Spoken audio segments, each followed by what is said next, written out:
All aboard.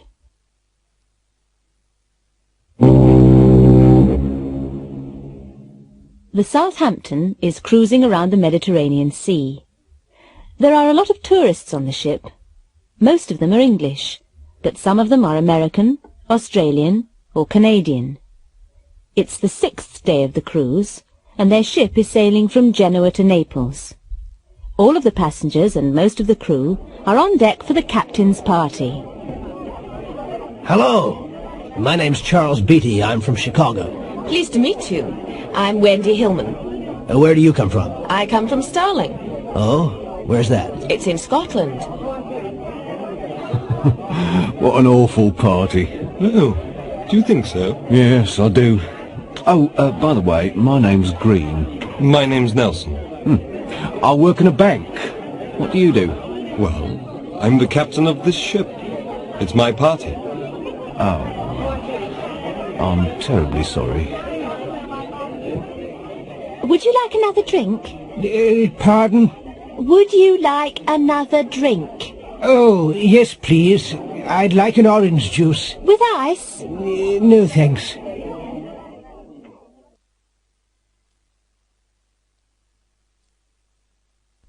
Telephoning.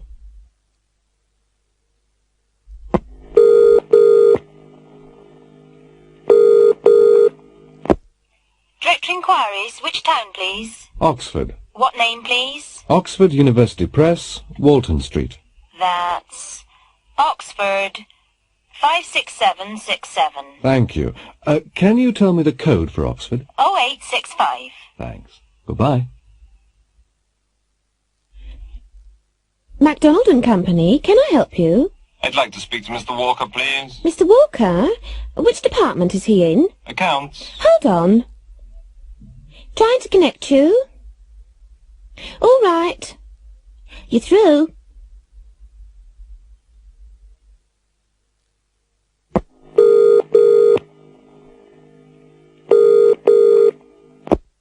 Number, please. Oh, I'd like to make a transfer charge call. Where to? Stratford. What number? 17414. What's your name, please? Joan Fitzgerald. Can you spell that? FITZGERALD. And where are you calling from? 019926636. Right. Hold the line, please. Who are you telephoning? Nobody. Well, why are you holding the phone? My watch has stopped. I don't understand. I'm phoning the speaking clock. Listen. At the 3rd stroke, it will be 8:52 and 30 seconds.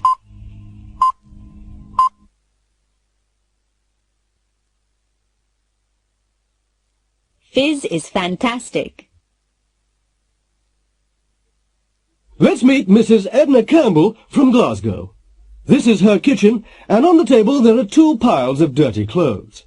Mrs. Campbell's got 3 young children, and she has to do a lot of washing. Now, we've got 2 identical British Electric automatic washing machines in the kitchen. Mrs. Campbell's going to wash this pile of clothes in new Fizz detergent, and that pile in another well-known washing powder. Now both machines are working, and Mrs. Campbell's making us a cup of tea. Both machines have stopped, and she's taken the clothes out of them. Well, Mrs. Campbell, what do you think? Well, I've washed these clothes in Fizz and those clothes in the other powder. Can you see any difference? Yes. These clothes are much cleaner, and they're whiter and softer than the others. These clothes? You washed these clothes in new Fizz. That's right. Oh, it's much better than my usual powder. My clothes have never been cleaner than this. Well, which powder are you going to buy next time? New Fizz, of course. It's the best powder I've ever used.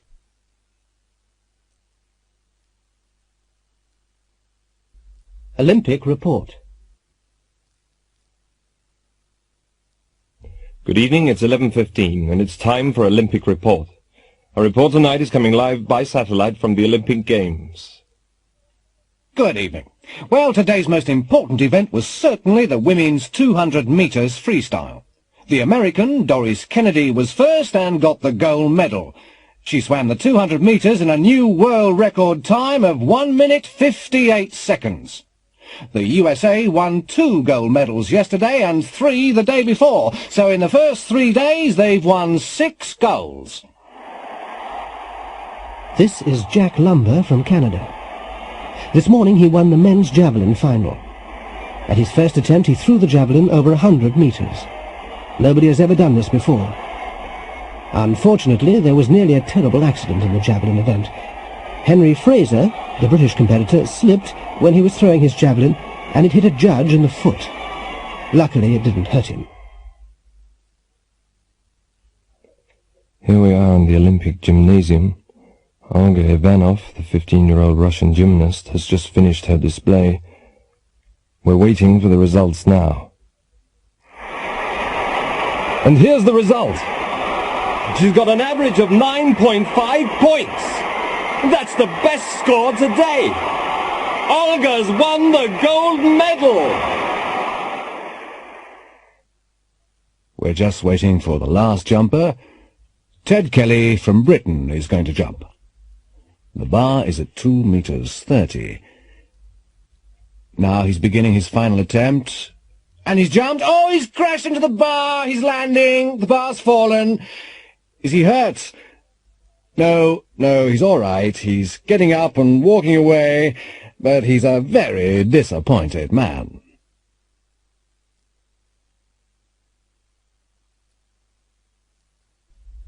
I'll be there. Psst. He'll be here tomorrow night. Will he? What time? About 8 o'clock. Will he be at the station? No. He'll be at the airport. Right. I'll be there. Will he be alone? No, he won't. He'll be with his wife. Will you be there? Yes. I'll be outside in the White Rover. What about the money? Don't worry. It'll be there. Okay. I'll see you tomorrow night.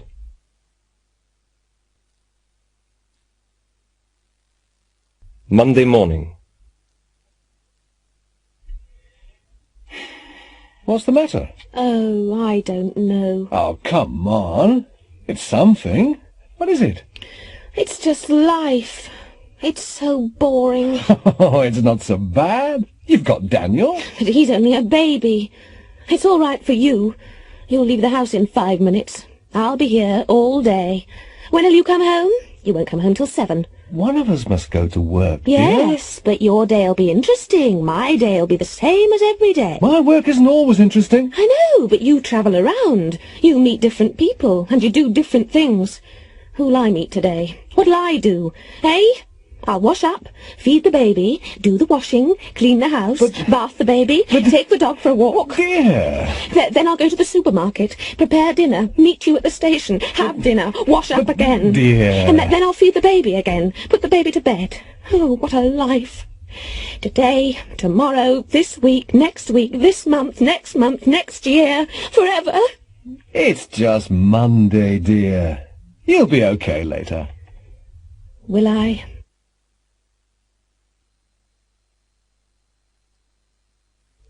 Dr. So-and-so. Dr. So-and-so is the Secretary-General of the United Nations. He's one of the busiest men in the world. He's just arrived at New Delhi Airport now. The Indian Prime Minister is meeting him. Later they'll talk about Asian problems. Yesterday he was in Moscow.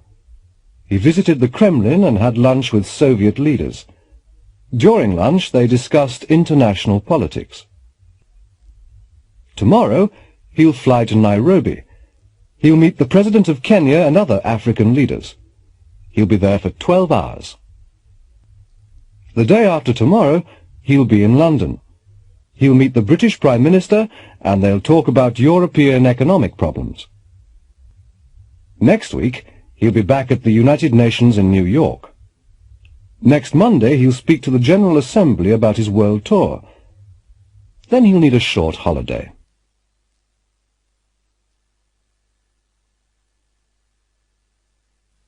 At the chemist's.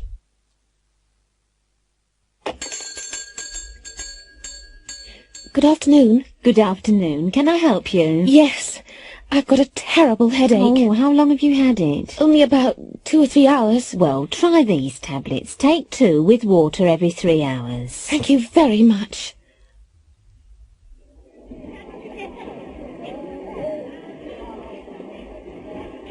Good morning. Good morning. I'd like a toothbrush, please. Nylon or natural bristle? Nylon, please. Hard, soft or medium? Medium, please. What colour would you like? It doesn't matter, really. Oh, white's okay. There you are.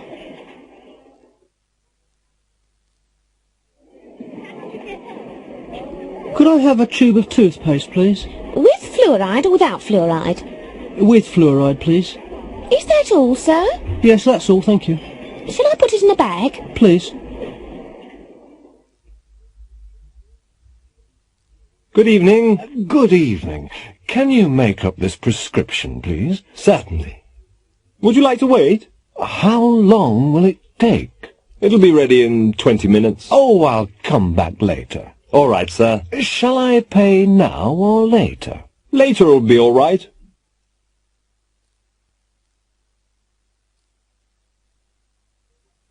Lord Worth. Come in. Yes, sir. No, no, Mary, I don't want you. Who do you want, sir? I want James. I want him immediately. Yes, sir. I'll go and find him. Ah, James. Did you want to see me, sir? Yes. I wanted to see you 20 minutes ago. Sorry, sir. I was in the garage. I want a car this afternoon. Which car do you want, sir? The Rolls, the Mercedes, or the Ferrari? The Rolls, I think. Yes, the Rolls. Where do you want to go, sir? Heathrow Airport, Terminal 2. What time, sir? We'll leave here after lunch at 2 o'clock. Ah, Charles. Yes, sir. I want an early lunch today, Charles. Yes, sir. What time? 12 o'clock. Oh, and I want you to reserve a table at the Savoy for 7 o'clock. Yes, sir. And I want Mary to prepare the guest room for Sir Thomas. I want her to make a special effort. Sir Thomas is a very important guest. Yes, sir. Anything else, sir? No, Charles, that's all.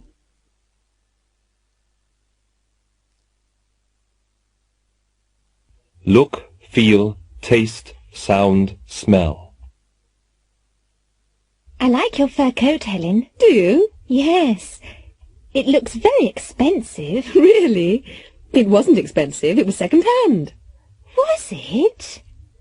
It doesn't look second-hand. It looks brand new.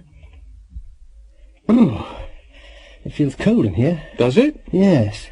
Is the radiator on? Yes, it is. It'll feel warmer in a minute. Waiter! These vegetables aren't fresh. But they are fresh, sir. Well, they don't taste fresh to me. I'm sorry, sir, but... And the wine. It tastes sweet. And I asked for dry. I'll get the manager, sir.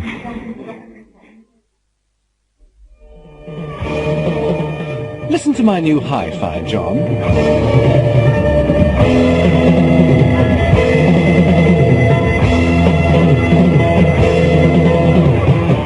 Does it sound all right?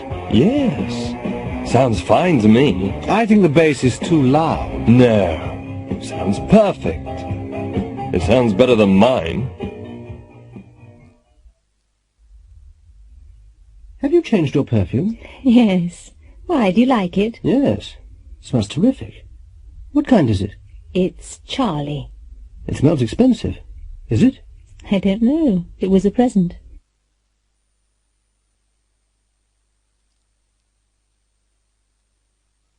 A science fiction story.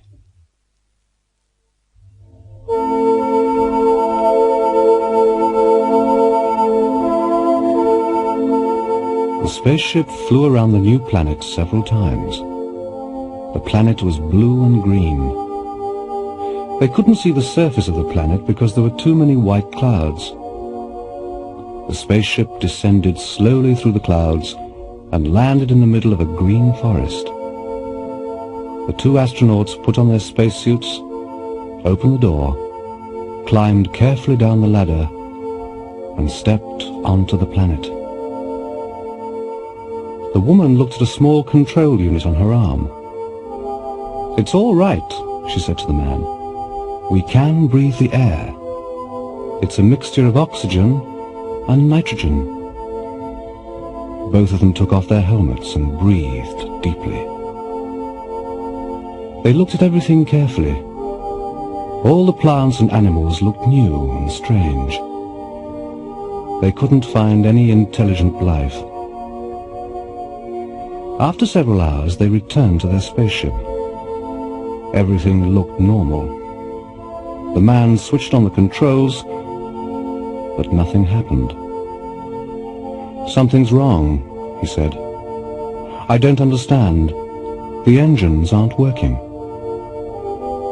He switched on the computer, but that didn't work either. "Eve," he said, "we're stuck here. We can't take off." "Don't worry, Adam," she replied. "They'll rescue us soon."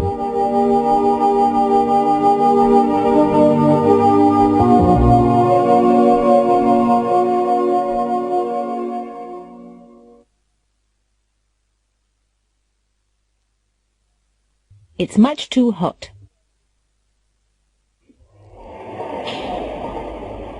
Come on, Susan, hurry up. Drink your coffee. The train's leaving in a minute. We'll be late. I can't finish it. It's much too hot for me to drink. Why don't you put some milk in? I don't like white coffee. Okay. There. Is it cool enough for you to drink now? Yes, but it tastes awful.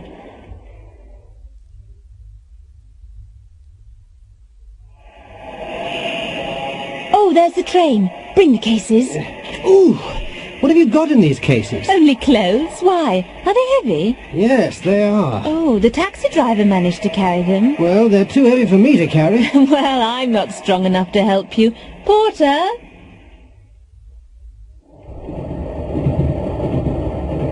Oh, Michael, I didn't tell you. My sister phoned yesterday. Oh?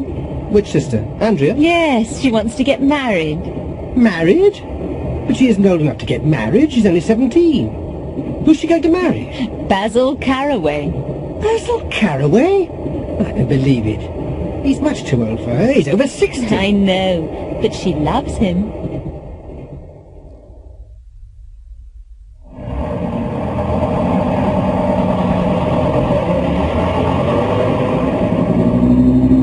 Oh, no! That was the last bus home and we've missed it. Well, let's walk. It's a nice warm evening. It's 4 miles. It's too far for me to walk. Call a taxi. A taxi? My name isn't Rockefeller. We aren't rich enough to travel everywhere by taxi. Michael, you've forgotten something. What? We've got 3 suitcases. Do you really want to walk? Okay. Taxi!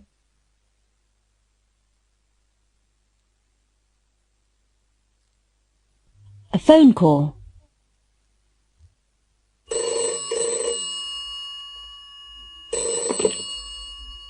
Hello? Mary, is that you? Yes, Mary here. Who's speaking? It's Mike. Mike? Mike who? What do you mean, Mike who? Mike Connors, of course. Oh, Mike. I'm sorry. Yes, we had a date last night. Where were you? Oh, I'm sorry, Mike. I couldn't come. Couldn't come? Why couldn't you come? Well, I had to wash my hair. Wash your hair? Why didn't you phone me? I wanted to phone you, but I couldn't remember your number. But it's in the telephone directory. Yes, I know, but I couldn't remember your surname. Oh. But why did you have to wash your hair last night? Well, I had to do it last night because I'm going to the opera tonight. The opera? Who with? George Johnson, my boss's son. I see. He asked me yesterday. I didn't want to go, but I couldn't say no.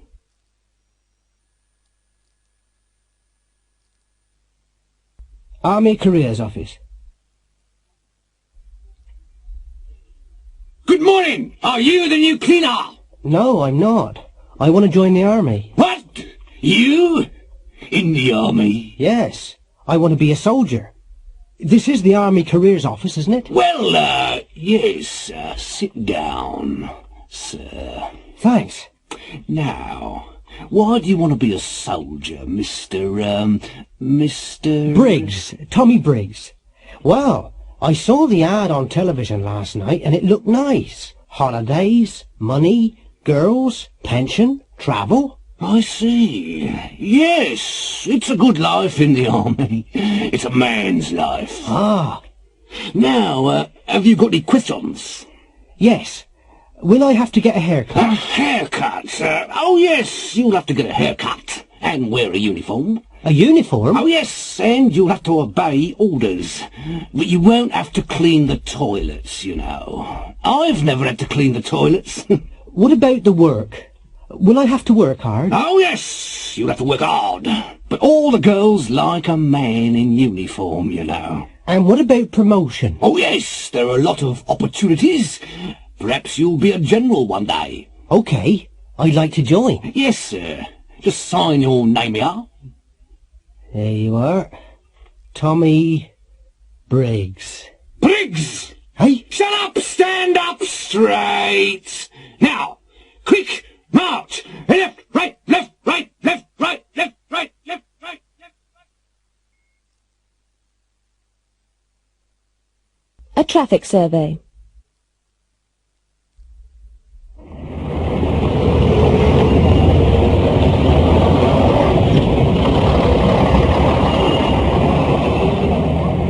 The city of Oxford has got a traffic problem.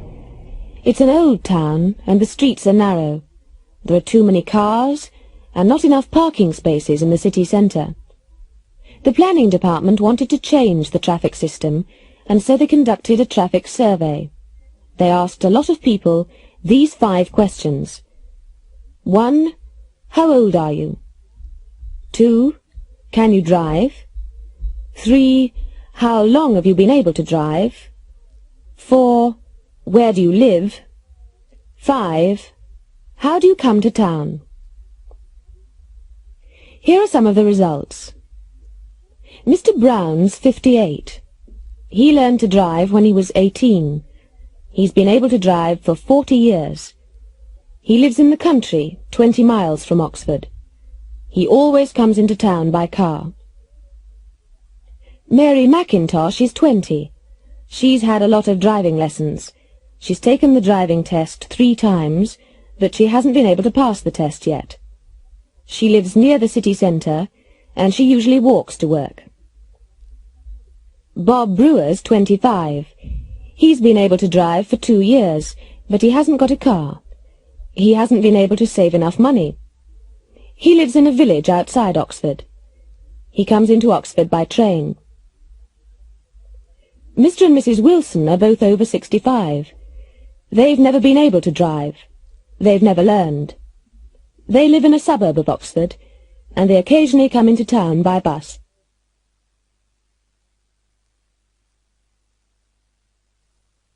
Australia House. Now, Mr. Jones, why do you want to go to Australia?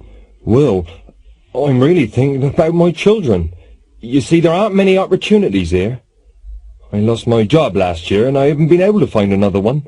Will I be able to find a job in Australia? What do you do? I'm an electrician. Ah, you'll be able to find a job easily. What about accommodation? Will I be able to find a house? Well, that is a problem, but there are hostels for new immigrants. And what about my children? You'll be able to find a good school in Australia. Now, why do you want to immigrate to Australia, Mrs. Baxter? It's Miss Baxter. Oh, I'm very sorry. That's all right. Well, you see, I've never been able to find the right man in England. Well, Miss Baxter, I can't promise anything, but there are a lot of men in Australia. Will I be able to find a tall, dark, handsome man there? Ah, Miss Baxter, this is Australia House, not a marriage bureau. Come in, take a seat. Mr. Cook, isn't it? That's right. Why do you want to go to Australia, Mr. Cook? I don't. I just want to leave England. Pardon? What qualifications have you got? Qualifications? Oh, I've never been able to pass any exams. Well, what will you be able to do in Australia? How will you earn a living? I don't know. But I won't be able to work very hard. I've got a bad back.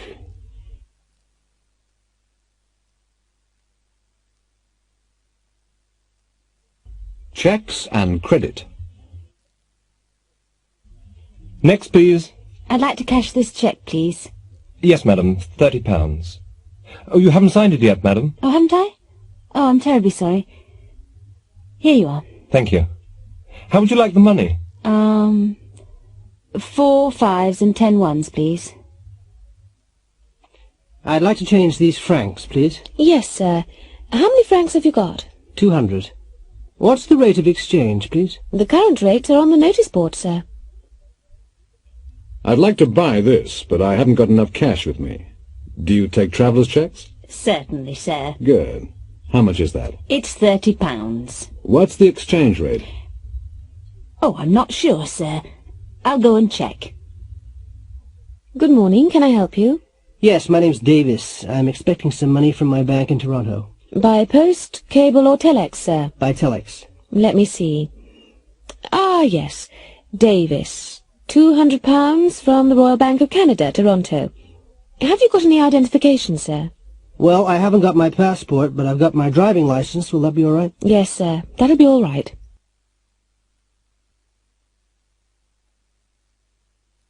A holiday in Egypt. I looked through this brochure last night, and I'd like to book the summer holiday in Egypt. Yes, sir. The Hotel Cleopatra? That's right. How far is it from the hotel to the beach? About a 2-minute walk. Good.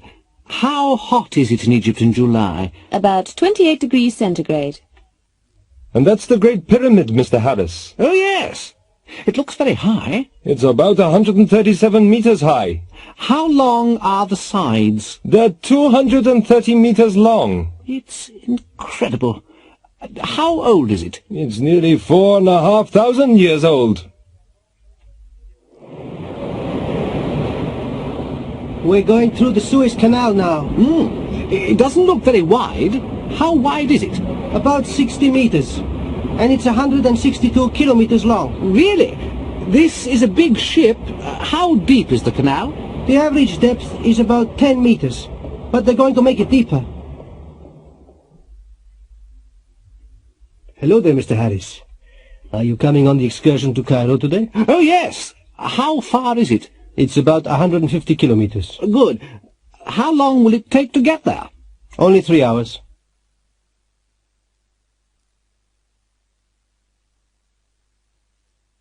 Comparisons. Mr. and Mrs. Kent are old-age pensioners. They go to the shops every Saturday. They have to walk up a very steep hill between their house and the shops. They both walk slowly. Mr. Kent always has to wait for his wife at the top of the hill, because Mrs. Kent walks more slowly than Mr. Kent. Diana and Margaret work in the same office. They're both good typists because they type carefully. Diana never makes a mistake, and Margaret rarely makes a mistake. Diana types more carefully than Margaret. Some drivers occasionally have accidents, but Alan and David are very careless drivers. Alan has already had 2 accidents this year, and David has had a lot. David drives even more carelessly than Alan. Both Carlos and Miguel are good students. They speak English well, but Miguel has spent a year in England, so he speaks English better than Carlos. Tyneside United and Humber Rovers are both near the bottom of the 4th Division. The football season has nearly finished, and Tyneside have won only 1 match. They've played very badly. Humber Rovers haven't won a match yet, and they haven't scored a goal. Humber have played even worse than Tyneside. Tony and Jim work for a construction company. They're very hard workers. They work about 12 hours a day. Tony often works at weekends. He earns more money than Jim because he works harder than Jim.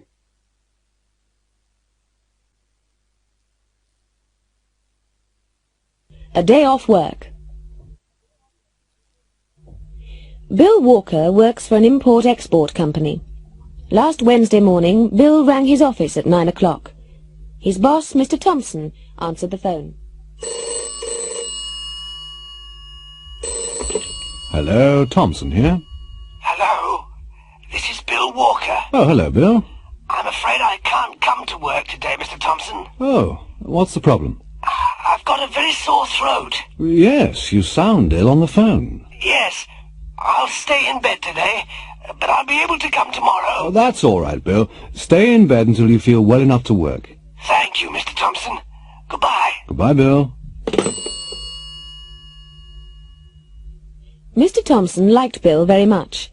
At 12:30 he got into his car, drove to a shop and bought some fruit for him. He went to Bill's flat and rang the doorbell. Bill's wife, Susan, answered the door.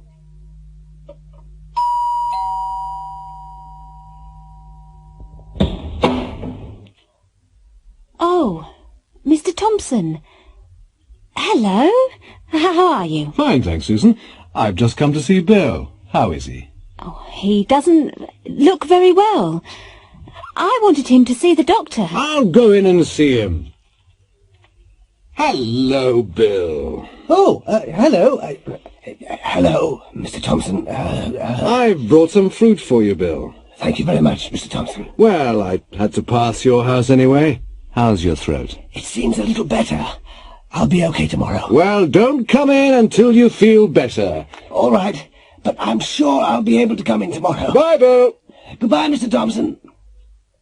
At 3 o'clock in the afternoon, Mr. Thompson locked his office door and switched on his portable television. He wanted to watch an important international football match. It was England against Brazil. Both teams were playing well, but neither team could score a goal. The crowd were cheering and booing. It was very exciting. Then at 3:20, England scored from a penalty. Mr. Thompson jumped out of his chair. He was very excited. He was smiling happily when suddenly the cameraman focused on the crowd. Mr. Thompson's smile disappeared, and he looked very angry. Bill Walker's face, in close-up, was there on the screen. He didn't look ill, and he didn't sound ill. He was smiling happily and cheering wildly.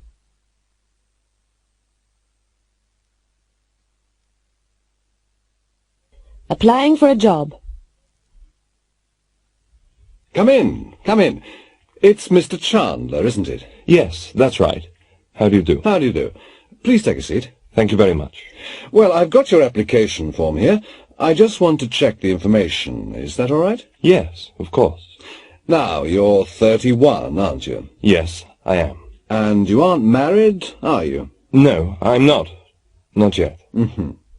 You went to secondary school and technical college, didn't you? Yes, I did. But you didn't go to university, did you? No, I didn't. I started work when I was 20. I see. You can speak French and Russian, can't you? Yes, I can, but not fluently. I speak French better than Russian. But you can't speak Spanish, can you? No. No, I can't. You've been to France, haven't you? Yes, I have. And to Germany and Russia. So I see. But you haven't been to the Middle East, have you? No, I'm afraid I haven't. But I'd like to. Good. Come in, please sit down. It's Miss Wallace. Yes, that's right. Good afternoon. Good afternoon. Well, I've looked through your application. Can I just check the information? Of course. Now, you're 22. Yes, I am. You aren't married? No, I'm not, but I'm engaged. You didn't go to technical college or university? No, I didn't. But you learned to type at secondary school? Yes, I did. You can speak French and Italian? Yes, I can, but I can write them better than I can speak them. I see. You've been to Switzerland? Yes, I have, and Italy. And you can take shorthand? Yes, I studied it at school.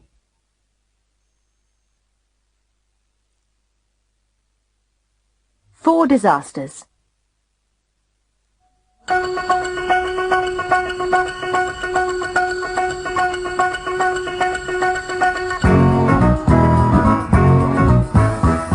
Good evening.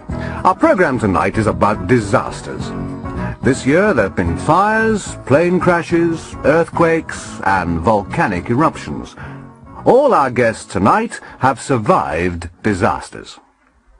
Hi, I'm Bill Daniels. I live in Chicago. I was working in my office on the 28th floor of a skyscraper. I was dictating some letters to my secretary when the fire bell rang. I rushed out to the lift, but it wasn't working. The stairs were full of thick smoke. We couldn't go down, so we had to go up to the roof. When we got there, some people were waiting calmly. Others were shouting and screaming wildly. A helicopter managed to land on the roof and rescued 6 of us before the building collapsed. My name's Martha Huggins. I was on holiday in the South Pacific, and I was staying on Pagohiti, a small island. I was having a rest when the volcano erupted. The noise woke me up. I looked through the window. Everybody was running towards the harbor. I just put on a coat and ran to the harbor too. I managed to get on a ship. It was leaving when the lava hit the town. Hello, I'm George Green. I'm a farmer. I was working in the field behind my house when I saw the plane. It was on fire. Smoke was coming from the engines, and it was coming down fast. I was running towards my house when it crashed into the trees behind me.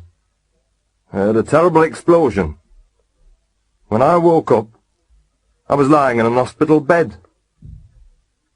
Good evening. My name's Michael Pert. My wife and I were staying with friends on Santa Monica in the Caribbean. We were having dinner when the earthquake began. Everything shook. All the plates and food fell onto the floor. We were picking everything up when the ceiling fell onto us. We couldn't move, and we had to wait for 3 hours before help arrived.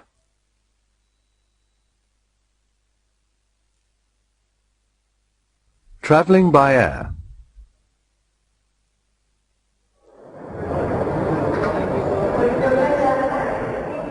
Can I check in here for the British Airways flight to New York? Yes, sir. May I see your ticket and your passport? Here you are. That's fine. Can you put your suitcase on the scales, please? Of course. How much does it weigh? 23 kilos. I'm sorry, but you'll have to pay an excess baggage charge. Oh, it's only 3 kilos overweight. Yes, sir. That's £6. Thank you. Would you like to go through to the departure lounge? British Airways Flight 179 to New York is now boarding at Gate 4. Excuse me. Yeah, I didn't hear that announcement. Which flight did they call?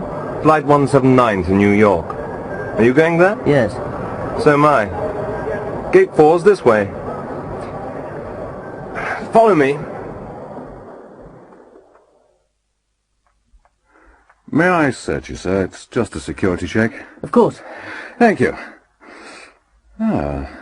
What's this in your pocket? Oh, yes. I'm sorry. It's just a metal comb. May I see it, sir? Certainly. Here it is.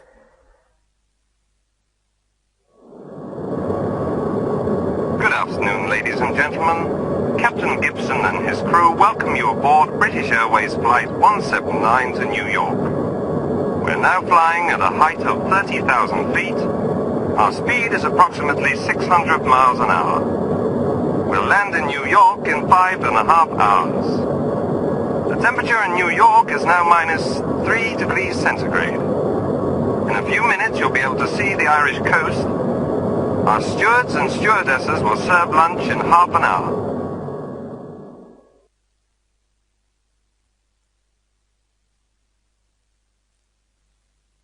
I've cut myself. Oh! This knife's sharp. I've cut myself. Oh, let me see it. It's okay. You haven't cut yourself badly. It's only a scratch. But my finger's bleeding. Oh, don't be a baby. It isn't bleeding much. I'll get a bandage. Did you see the play on television last night? No, I didn't. What was it? Romeo and Juliet. I cried. Cried? Why? Well, it was very sad. At the end, Romeo killed himself and then Juliet killed herself. Sounds silly to me. Why did they kill themselves? For love. They were silly, weren't they? Now, my guests tonight are the two rock musicians, Dean and Darren Osborne. Hello. Now, you both play the guitar very well. Did anyone teach you? No, we just bought some guitars and we taught ourselves. I see. Sorry I'm late. Oh, that's all right, Mrs. Green. It was our first wedding anniversary yesterday. Oh, congratulations. Thank you. We went to that new restaurant in the high street. Did you enjoy yourselves? Oh, yes, we had a very good time. We had 2 bottles of champagne. Have you seen my new electric cooker? No, I haven't. Oh, it's wonderful. It's got an automatic timer. It can switch itself on and off.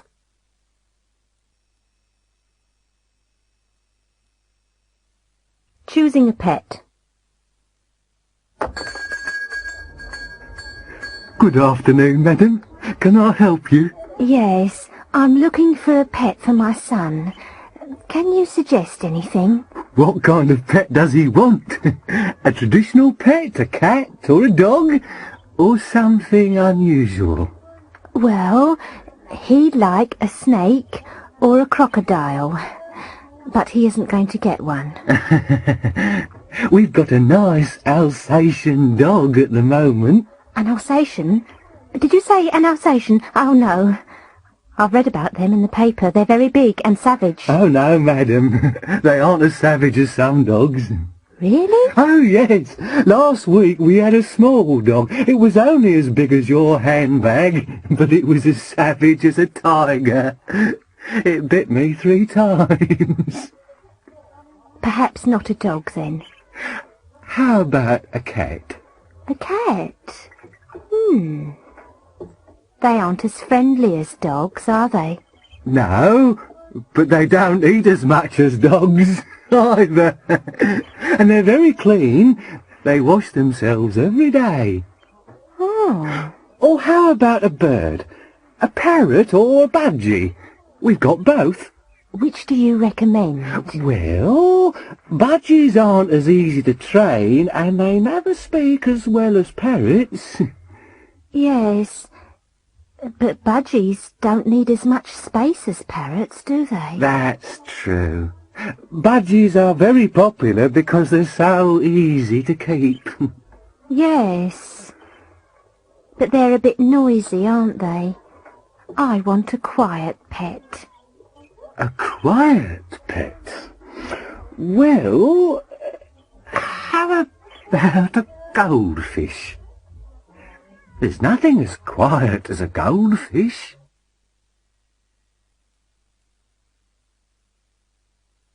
Checking an alibi. There was a bank robbery in central London yesterday. Just before closing time yesterday, a robber entered the Butcher Street branch of the National Westminster Bank. He was carrying a shotgun and wearing a stocking mask over his head. There were only a few customers in the bank at the time. He made them lie on the floor while the cashier was putting the money in a sack. As he was leaving, the security guard tried to ring the alarm. The robber shot him, and the guard is now in St. Patrick's Hospital. Surgeons are trying to save his life. Last night the police arrested a man in South London. He is now helping the police with their inquiries. On Tuesday afternoon, I was at Ascot Races with my girlfriend, Isadora Bell. We left my flat at 1 o'clock in my white Jaguar and drove to Ascot. We didn't stop for petrol, but we had lunch in a pub. I don't remember the name of the pub, but it was somewhere between London and Ascot.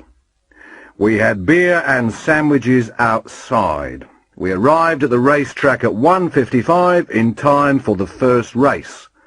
We stayed there until the last race at 5 o'clock. We were very lucky. I won a lot of money, but I can't remember exactly how much. That's why I had a lot of money with me when the police came to my flat at 5:30. I left Isadora in central London. She wanted to buy some clothes in Oxford Street. I don't know where she is now. You're John Alfred Smithers. Yes, I am. You're 36. Yes, that's right. It was my birthday yesterday. You sell cars. Yes, I do. And other things. You live in Ealing. Yes, I do. I've lived here all my life. You went to Ascot races yesterday. That's right. You weren't alone. No, I wasn't. I was with Isadora Bell. But you're married, Smithers. Yes, but I haven't seen my wife for 3 years. I see. Now, you left your flat at 1 o'clock. Yes, about 1 o'clock. You were in your Jaguar. Yes, I was. You didn't stop for petrol. No. You had lunch in an Indian restaurant. Oh, no, we didn't. We had lunch in a pub. You don't remember the name of the pub? No, I'm afraid I don't. You had chicken and chips. No, we had beer and sandwiches outside. You arrived in time for the first race and stayed until the last race. Yes. You were very lucky. Yes, I was. You won £5,000. No, I can't remember exactly how much. There was £5,000 in your flat. Was there? You don't know where Miss Bell is now? No, I'm not her husband. But you left her in central London because she wanted to buy some clothes. Yes. It's very interesting, Mr. Smithers. You've got a very fast car. What do you mean? The last race at Ascot began late and it didn't finish until 5:25. So you drove from Ascot to central London and back to Ealing in 35 minutes in the rush hour. That's impossible, Mr. Smithers.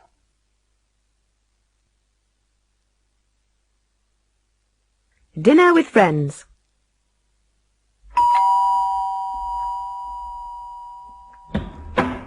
Hello. Hello, Ken. Hello, Barbara. Come in. Shall I take your coat? Oh, thank you very much. What a lovely house. I'm glad you like it. Dinner's nearly ready. Where's Anna? Oh, she's in the kitchen. She'll be here in a minute. Just go into the dining room. How about a drink before dinner? That's a nice idea. Here we are. Ah. Dinner's ready. Sit down, everybody. Thank you very much, Anna. Everything looks wonderful. It smells delicious, too. I'll put the salad in the middle of the table. Shall I serve you? No, it's all right. We can help ourselves. Yes. Rob, could you pour the wine, please? Yes. Ken, help yourself to vegetables, too. Would you like some more brandy, Barbara? Oh, no thanks. No more for me. I'm driving tonight. Oh, come on. Just a small one. No, really, I mustn't. I'll help Anna with the washing up. Washing up? No, don't worry. We always leave that until the morning. Here are your coats. Thanks. It's been a marvellous evening. It was very kind of you to invite us. Don't mention it. It was nice to see you again. Well, we enjoyed ourselves very much. I'm glad. You must come again. Good night. And thanks again. Good night. And drive carefully. It's a very wet night.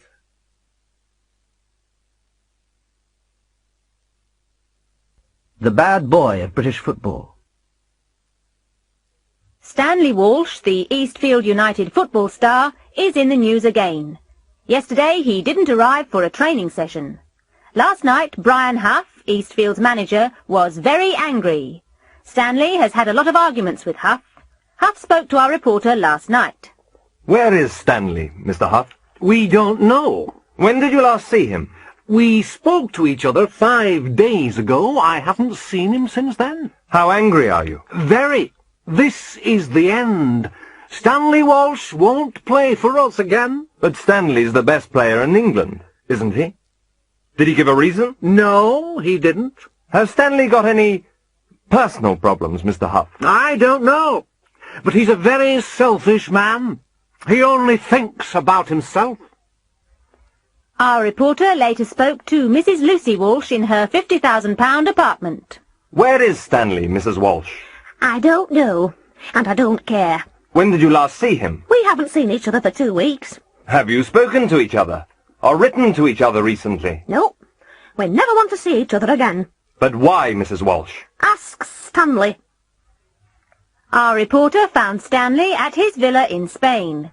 He was with Inga Carlson, the Swedish actress. He seemed very happy. How long have you known each other, Stanley?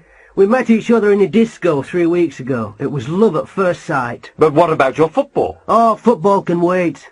Inga's the most important thing in my life. We love each other very much and we understand each other. And your wife, Stanley? What about your wife? Oh, that finished a long time ago. What happened? Well, I was in love with Lucy for a long time. We taught each other a lot, but... But what? Well, we started to hate each other. We couldn't even look at each other. So what are you going to do next? I don't know. Ask Inga.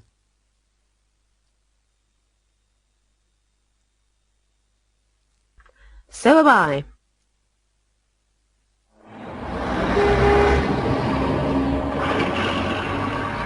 I'm on holiday next month. So am I. I need a change. Oh, so do I. I'm tired of the same office and the same people every day. Where are you going? Spain. Oh, I went there last year. So did I. We always go to Spain, but we never go to the Costa Brava. No, neither do I. There are too many English people there. Where exactly are you going? San Pedro. It's a little village on the north coast. You're joking. No, I'm not. I've been there 3 times. So have we. And we're going there this year, too. Not to the Hotel del Sol. Yes. Why? Well, I'll see you. I'm staying there too.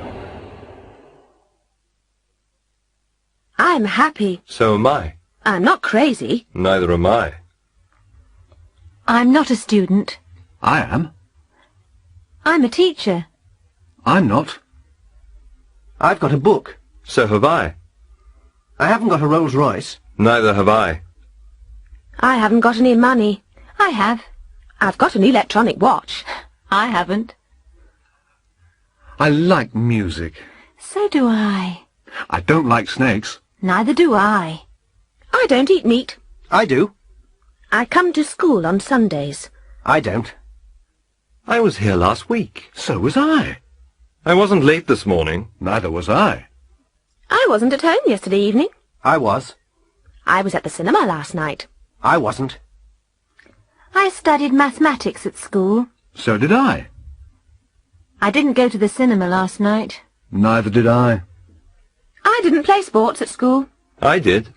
I had wine with dinner last night. I didn't.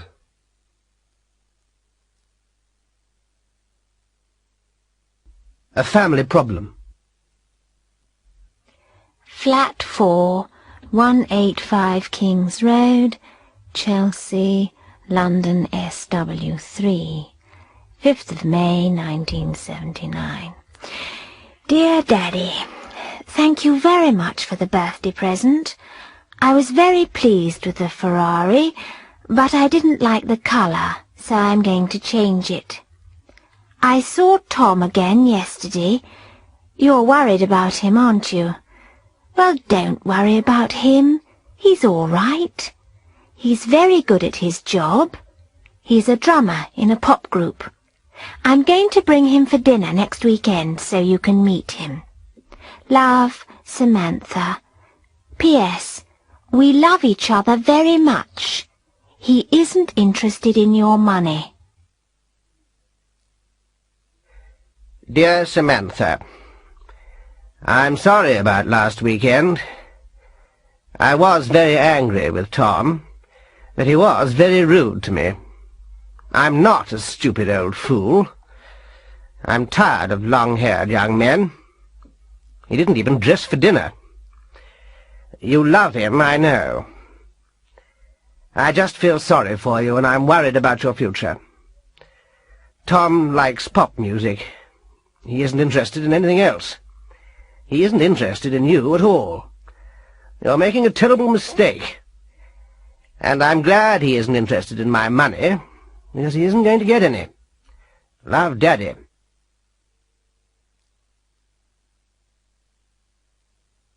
The yes-no contest.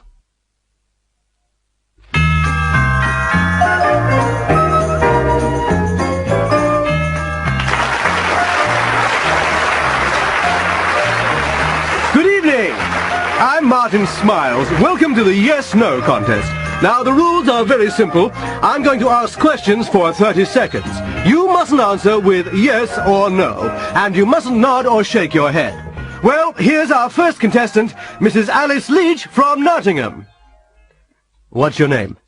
Alice Leach. Where are you from, Alice? Nottingham. Did you say Birmingham? No, Nottingham. Oh dear, I am sorry, Mrs. Leach. Now, our next contestant is Ralph Milton from Blackpool. It's Mr. Milton, isn't it? That's right. Good.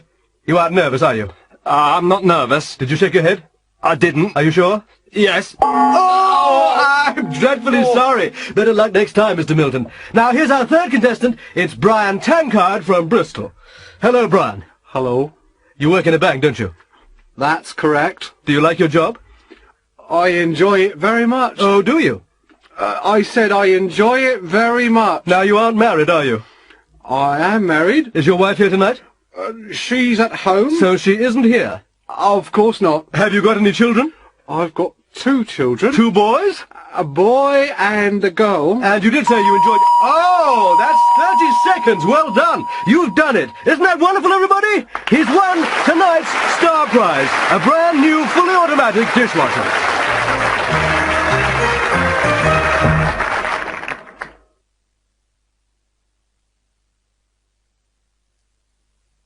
I used to. Tom, you never talk to me nowadays. What did you say? And you never listen to me either. Pardon? You used to take me out. You used to buy me presents, and you used to remember my birthday. But I always remember your birthday, darling. Do you? Well, it was yesterday. I'm going home to Mother.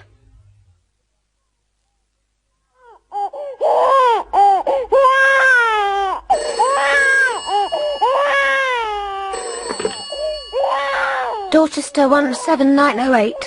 Hello, Angela. Oh, hello, Mum. How's the baby today? Oh, he's crying again. He cries all day. Oh, you can't complain. When you were a baby, you used to cry all day and all night. Oh, no, Mum. But I feel so tired. There's so much housework. Oh, but you've got a washing machine, a tumble dryer, a vacuum cleaner and a dishwasher. I used to do everything by hand. I know. I've heard all this before. I'm sorry, dear. I'll come and help you. Stanley, you used to be the best footballer in England. Are you going to come back and play again? Oh, no, I'm not. Why not? Well, football used to be the most important thing in my life, but it isn't anymore. For 10 years I used to practice every day. I never used to smoke, drink, or stay up late. Why has your life changed, Stanley? Well, I was poor then, but I'm not now. I don't need to play football anymore. Dad? Yes? There's a good film on in town. Oh, yes. What is it? War in Space. Are you going to see it? I'd like to. All my friends are going. But I haven't got any money. All right. How much do you want? £3. £3?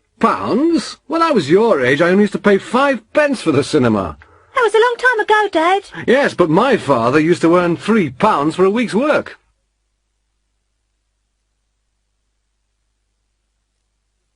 A busy office. Yes, Miss Wright, what is it? Mr. Hudson wants to speak to you, sir? I'm very busy at the moment. Ask him to ring later. Yes, sir. Oh, and Miss Wright, tell Christopher to copy the director's report. Yes, sir. Anything else, sir? Yes, tell Miss Davis not to ring her boyfriend on the office phone. Yes, sir.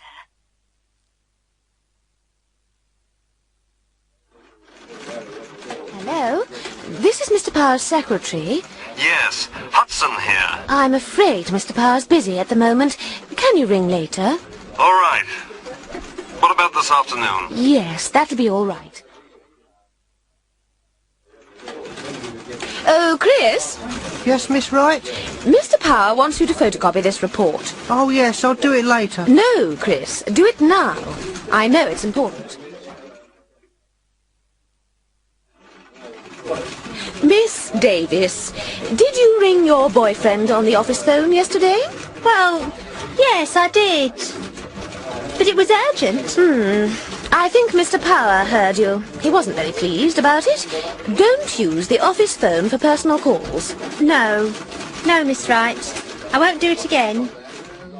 I'm sorry.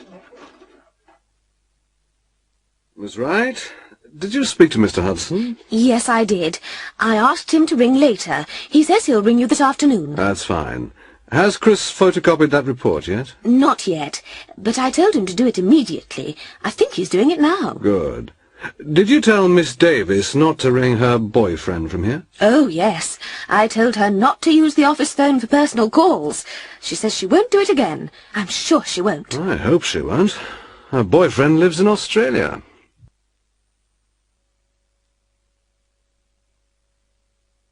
The Smuggler. Sam Lewis was a customs officer. He used to work in a small border town. It wasn't a busy town, and there wasn't much work. The road was usually very quiet, and there weren't many travellers. It wasn't a very interesting job, but Sam liked an easy life. About once a week he used to meet an old man. His name was Draper. He always used to arrive at the border early in the morning in a big truck. The truck was always empty. After a while, Sam became suspicious. He often used to search the truck, but he never found anything. One day, he asked Draper about his job. Draper laughed and said, "I'm a smuggler." Last year, Sam retired. He spent his savings on an expensive holiday. He flew to Bermuda and stayed in a luxury hotel. One day he was sitting by the pool, and opposite him he saw Draper drinking champagne. Sam walked over to him. Hello there. Hi. Do you remember me? Yes, of course I do. You're a customs officer. I used to be, but I'm not anymore. I retired last month. I often used to search your truck. But you never found anything. No, I didn't. Can I ask you something? Of course you can. Were you a smuggler? Of course I was. But the truck was always empty. What were you smuggling? Trucks.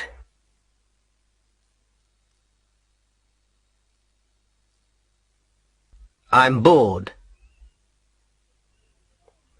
I'm bored. Well, do something interesting. What, for example? Go to the cinema. The cinema bores me. Always? Yes. All the films are so boring. I'm not interested in sex and violence. Well, what interests you then? Nothing. You need some fresh air.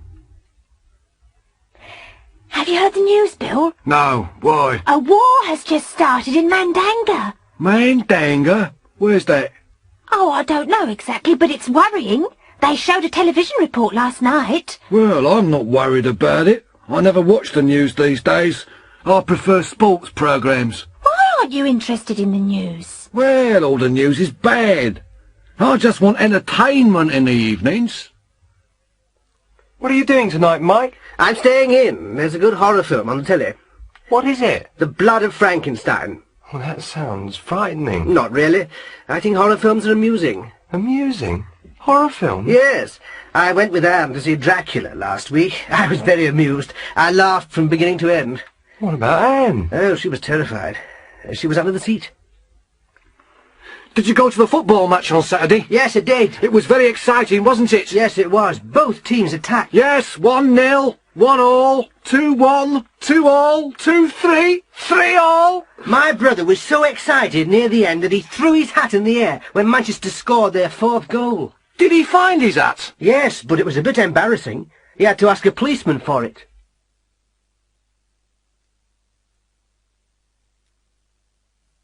advice.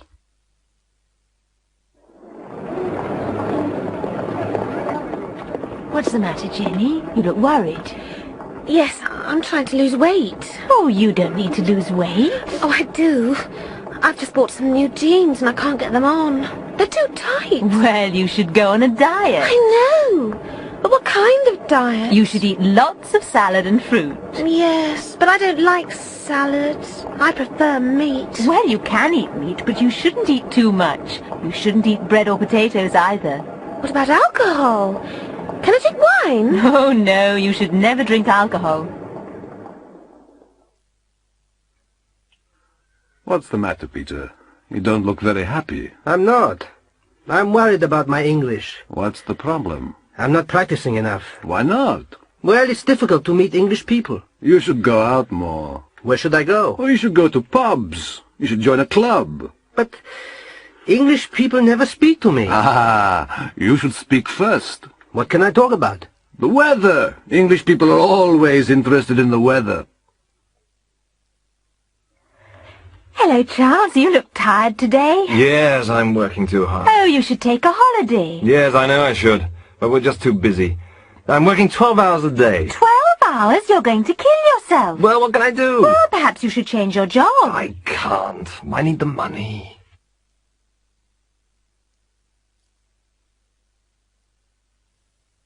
An evening out. Shall we go out tonight? Okay, let's go to a restaurant. Which one? How about the Flamenco? The Flamenco. Which one's that? Don't you remember? That's the one that serves seafood. Oh, yes.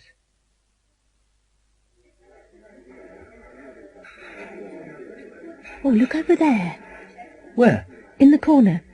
It's Jack West, isn't it? Where? I can't see him. There, he's the one that's wearing a black suit. Oh, the one that's talking so loudly. What about him? He used to be at college with us. He was the only one that didn't pass the exams. He looks very successful. What does he do now? Nothing. He doesn't have to work. Why not? Well, you remember, don't you? He married Patty Hetty. Patty Hetty? Yes, the girl that inherited a fortune. Her father was a millionaire. Ah, yes. Isn't she the one that killed herself? Yeah, that's right, and he got all the money.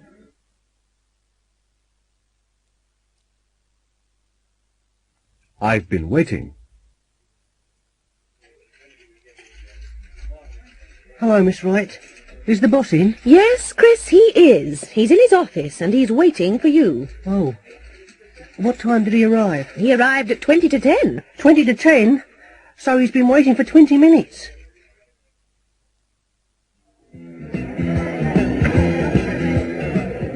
Hello, Judy. You've been sitting here for an hour. Where's your husband? Oh, he's dancing with Mrs. Winston. Oh, yes. He's dancing very well. Has he been dancing all evening? Yes, he has. But he hasn't been dancing with me. Hello, Mrs. Parker. Are you waiting to see Dr. Savage? Hello, Mrs. Baker. Yes, I am. How long have you been waiting? I've been waiting since 9 o'clock. Ah, so you haven't been waiting long. It's only 9:10 now. No, I haven't. I've been reading this magazine. It's very interesting. There's an article about operations. Eric, call the waiter again. I've been trying to call him. Eric, we've been sitting here for 20 minutes, and I'm not going to wait any longer. I'm sorry, dear, but he's talking to that girl. Yes, he's been talking to her since we came in.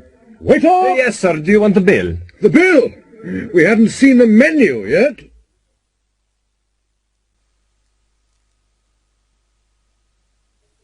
A court case. A few months ago there was a bank robbery in Stamford. The police arrested a man and a woman. They're in court now. A woman saw the robbery. She's standing in the witness box. The judge and the 12 members of the jury are listening to her. A lawyer is asking her some questions. Now, Miss Dexter, you saw the bank robbery, didn't you? Yes, I did. You saw a man, didn't you? That's right. I saw him when he went into the bank and when he came out. Now, look around the court. Can you see that man? Yes. He's the man I saw. He wasn't alone when he went into the bank, was he? No, he was with a woman. Now, look around the court again. Can you see that woman? Yes, there. She's the woman I saw. I see, Miss Dexter. Now, look at the man and woman again. This is very important. Are you absolutely sure about them? Absolutely sure. They're the people I saw. Now, Miss Dexter, what was the man wearing when he went into the bank? I don't remember everything, but I remember his hat and his bag. Look at the hat on the table. Is that the hat? Yes, that's the hat he was wearing. And the bag? Yes, that's the bag he was carrying. Do you remember anything about the woman? Yes, she was wearing a blonde wig and black platform shoes. How do you know it was a wig, Miss Dexter? Because it fell off when she was running to the car. Look at the wig on the table. Is that the wig? Yes, that's the wig she was wearing. And the shoes. Look at the shoes. Yes, they're the shoes she was wearing. Thank you, Miss Dexter.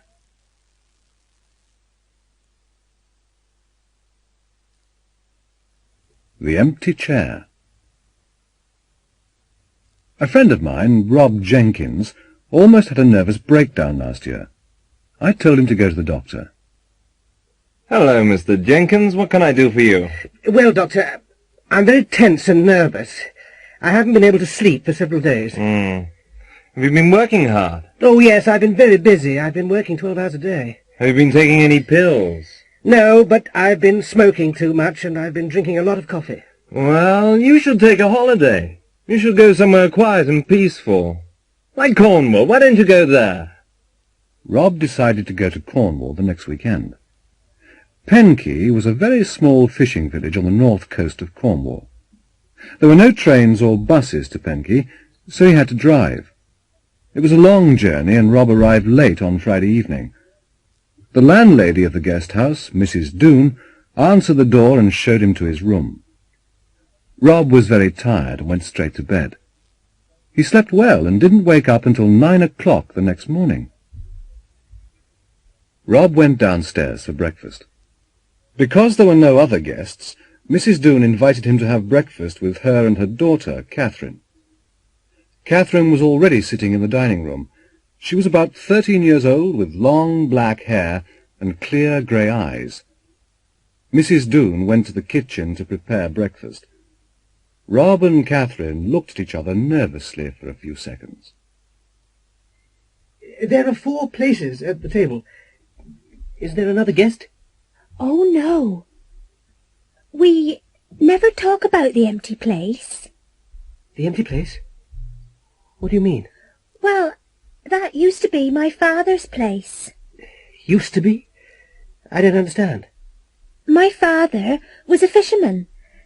3 years ago he went out in his boat, and he never returned. What happened to him? Nobody knows. They searched everywhere, but they found nothing. My mother always keeps that place for him, and she makes his breakfast every morning.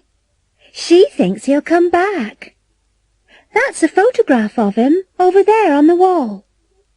My mother's been waiting for him for 3 years. Rob said nothing, but he looked very worried. At that moment Mrs. Doone returned. She poured 4 cups of tea and put 1 cup in the empty place. Rob looked more worried, and he stared at the empty chair. Suddenly he heard footsteps outside the door, and a tall man with a black beard walked into the room. Rob looked terrified. It was the man in the photograph. He jumped up and ran out of the room. Who was that? What's the matter? I don't know. I don't understand. He's a guest from London. He arrived last night while you were asleep. Catherine, do you know anything about this? No, I don't, Father. But he's here because he's very nervous. He says he's hiding here because a tall man with a black beard is trying to kill him. Catherine, have you been telling stories again? Stories, Father? Me?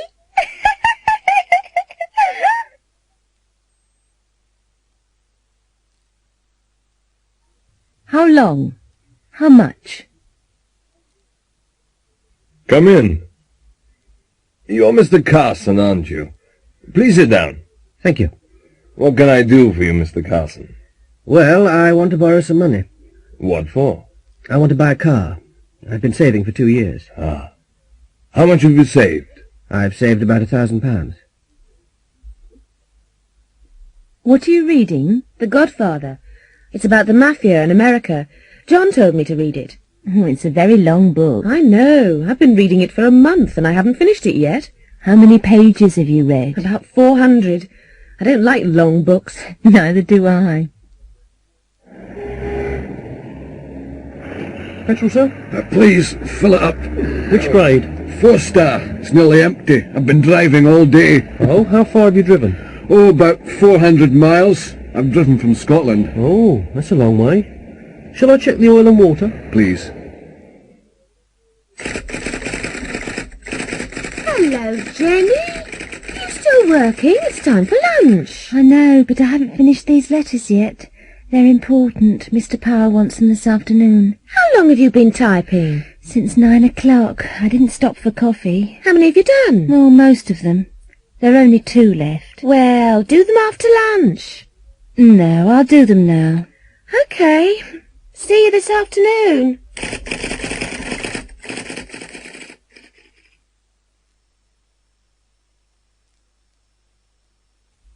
Look. Nick Owen is a guide for Britannia Tours. Some new tourists have just arrived in Exmouth. He's showing them around the town. I'm sure you'll enjoy your stay here. There's the beach that's the safest for swimmers. The other beaches aren't as good. And that's the shop that sells picnic lunches. Over there's the shop that sells souvenirs. I'll meet you back here at 4 o'clock. Paul's showing Angela some holiday photos. Look. This is the hotel I stayed in. And here's the restaurant I used to go to. I used to eat there every day. This is the beach we used to lie on. It was a marvellous holiday. Anne's just had an accident. She's telling a policeman about it. The car in front of me stopped suddenly. I managed to stop, but the van behind me didn't. It hit my car and pushed it into the car in front. There's my car. There's the van that hit my car. And that's the car my car hit. Paul's showing Angela an old school photo. The headmaster's in the middle. He's the one that taught us Latin. His lessons were very boring. The fat one on the left is Mr. Bunter. He's the one that used to hit us with a cane. Mr. Cherry's on the right. He's the one that taught us French and football. I was never bored in his lessons. This is a picture of Ronald Rigg. He's the man the police arrested yesterday. He's standing next to P.C. Martin. Martin's the policeman that caught him.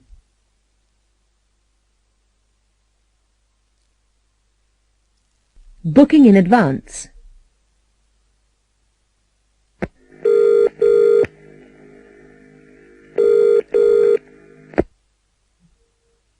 Hello, Old England Restaurant. Can I help you? Yes, I'd like to book a table for tonight. Yes, sir. What time? 8 o'clock. Certainly, sir. For how many people? There are 10 of us. 10 of you. We don't usually accept large parties, sir. I know, but we are regular customers. What's your name, please, sir? Richard Burton. Mr. Burton. Of course, that'll be all right. We'll put 2 tables together. I'd like 2 seats for the concert on Thursday evening. Yes, where would you like to sit? I'm not sure. Well, here's a seating plan of the concert hall. How much is it in the middle? £6. £6? That's a little too expensive for us. How much is it there? At the back. £2. That's fine. What time does the concert start? At 7:30, sir. Have you got any seats left for the Stratford excursion? Yes, sir, there are a few seats left. Is that the one that goes to Oxford as well? That's right. How long does the whole excursion take? Approximately 10 hours, sir. Shall I pay you now? If you don't mind, sir.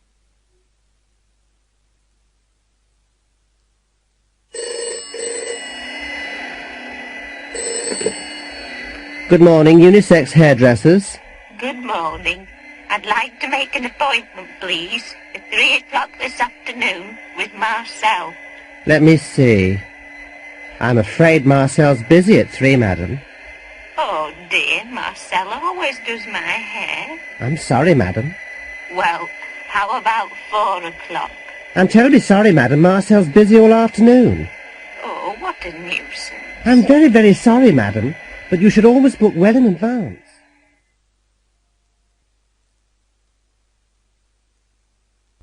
A new job. Alice, have you seen this ad in the paper? Oh, yes. But I'm not interested in finding a new job. I've been here since I left school. I like working here. Really? I've only been here for 2 months and I'm already tired of doing the same thing every day. I want some adventure. Adventure? There's too much adventure in New York. People are afraid of walking in the streets. Oh, come on, it's not that bad, and the salaries are fantastic. I'm not interested in earning more money. I've got enough now.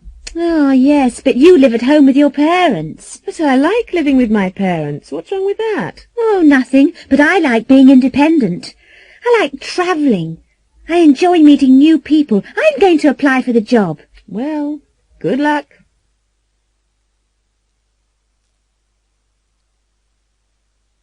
The weather forecast.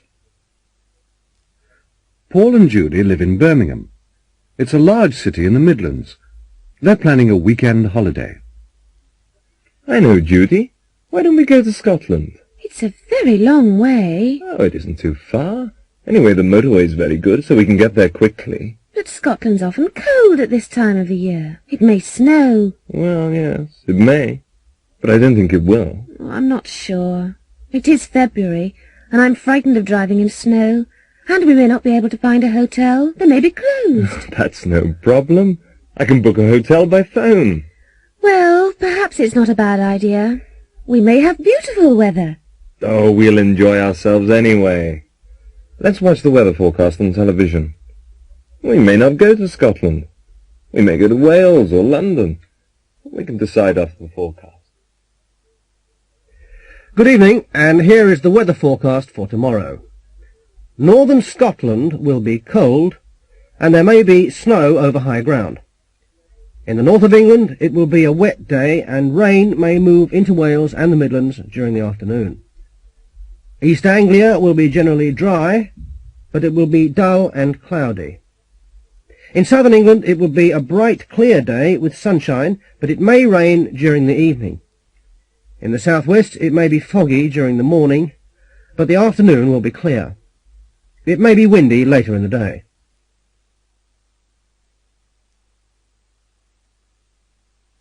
A restaurant kitchen.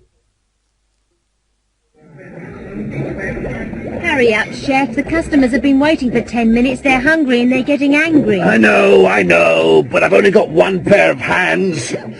You'll have to help me. Help you? That's not my job. I'm a waitress, not a cook. Well, both of my assistants are off work. All right, what shall I do first? Well, start putting the meat on the plates and I'll prepare the vegetables. Okay. Is that enough meat? Oh, that's a bit too much. Take a bit off. What about potatoes? Oh, put on plenty of potatoes. They're cheap. And lots of peas. All right. Can I take them now? Have you put the sauce on yet? Eh?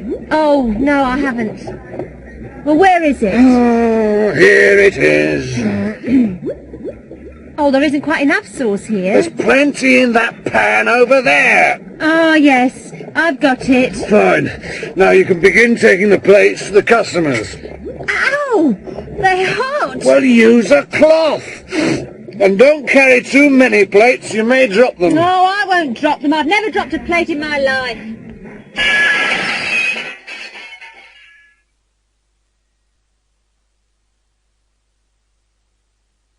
Asking for directions. Excuse me. Yes? I'm looking for the men's clothes department. Ah, yes, sir. It's on the 4th floor. The lift's over there. Thank you, but I'll use the stairs. I need the exercise. Good morning. Can I help you? Yes, I've got an appointment with Mrs. Truman, the sales manager. What time is your appointment, sir? 11:30. Right. Go up those stairs to the 1st floor. Take the corridor on the left. Mrs. Truman's office is the 3rd door on the right. You can't miss it. Thank you. Oh, sir? Yes? Don't bother to knock. Go straight in. She's expecting you.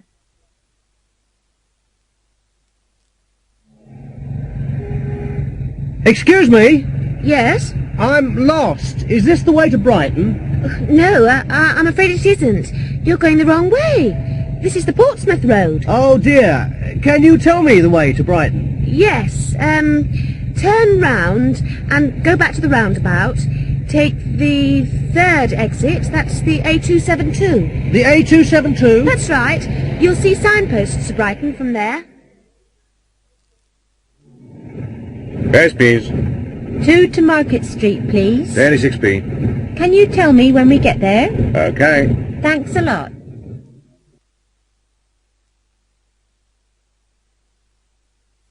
Air Sea Rescue. This is the Radio 1 news desk. In Dorset, a helicopter is trying to rescue a man who has fallen down a cliff.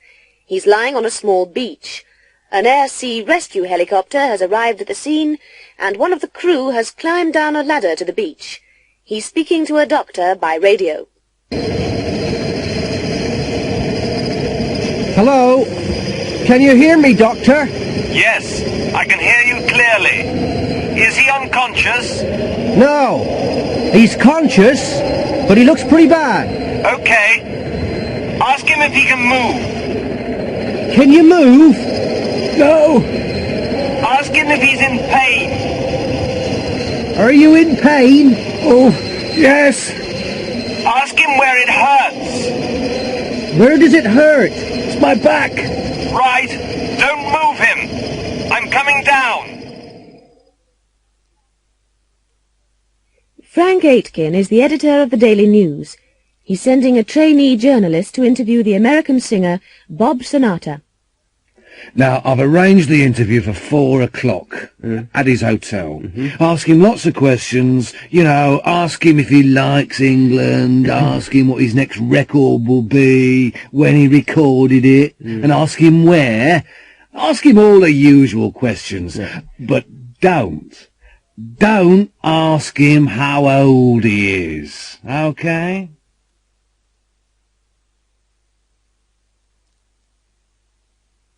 UFO.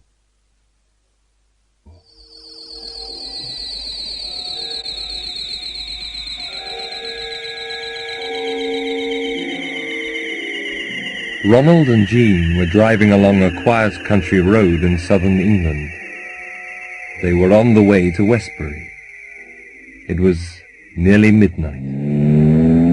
Ron, look over there. There's something in the sky. What is it? I don't know what it is. It's probably a plane. I don't think so. It's too big. And too bright. Oh, no. What's the matter? Well, the engine stopped. Why has it stopped? I don't know why it stopped. We'll have to find a garage. Is there one near here? Yes. There's one in the next village, but I don't know if it's open. It's very late. Suddenly there was a loud noise, and a big, bright silver object flew low over their car. It stopped in midair, turned round, and flew back over their car. Then it went straight up into the sky and disappeared. Oh, Ron! What was that? Huh? Don't ask me. I've got no idea what it was. Oh, I'm frightened. Let's go. We can't. The engine isn't working. Oh, try it again. Well, that's strange. It's okay now. I wonder why it wasn't working. Oh, Ron, do you think it was a UFO? I don't know. I really don't. We should phone the police. Ron, do you think they'll believe us?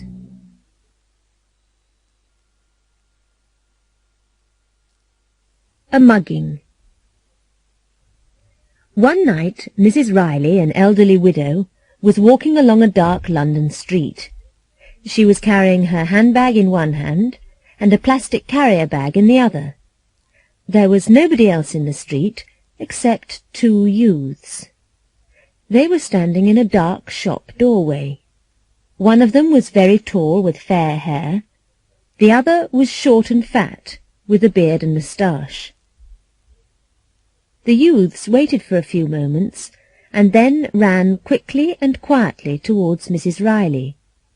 The tall youth held her from behind, while the other youth tried to snatch her handbag. Suddenly Mrs. Riley threw the tall youth over her shoulder. He crashed into the other youth, and they both landed on the ground. Without speaking, Mrs. Riley struck both of them on the head with her handbag, and walked calmly away. The two surprised youths were still sitting on the ground when Mrs. Riley crossed the street towards a door with a lighted sign above it. Mrs. Riley paused, turned round, smiled at the youths, and walked into the South West London Judo Club.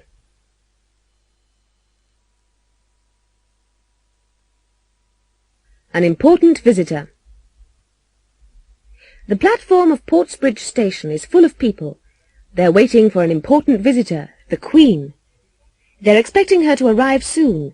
She's going to open a new secondary school, Portsbridge Comprehensive.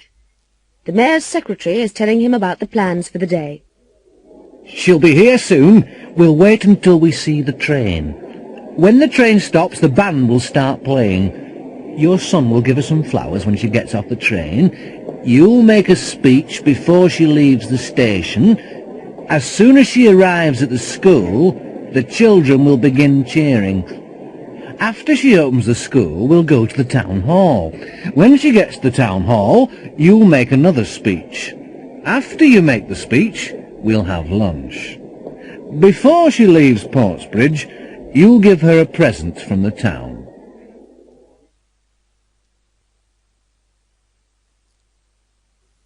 General Hospital. Mr. Wallace is in the maternity ward. His wife's going to have a baby. Hello. You're Mr. Wallace, aren't you? Have you been waiting long? Not really. Is there any news? Not yet.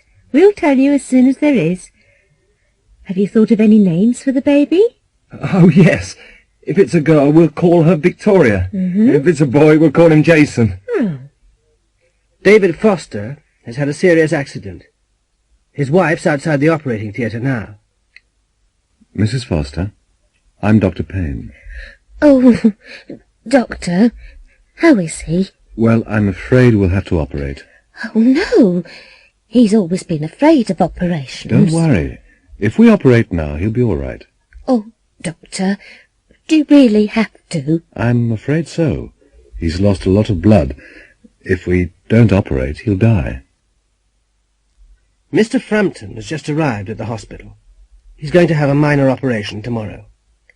This is your bed, Mr. Frampton. Oh, thank you, sister. Now, could you get undressed and get into bed? There's a buzzer on the bedside table. If you press the button, someone will come at once. Oh, I'm sure I won't need anything. Well, don't forget. If you need anything, just press the button. Oh, dear, how did this happen? He was just playing with the saucepan, and he put it on his head, and now it's stuck. Have you tried to get it off? No, I'm afraid of hurting him. Yes, if we pull too hard, we'll hurt him. What are you going to do? Well, if I don't get it off, he won't be able to eat. Oh, no! I'm only joking. If I put some soap on his head, it'll come off easily.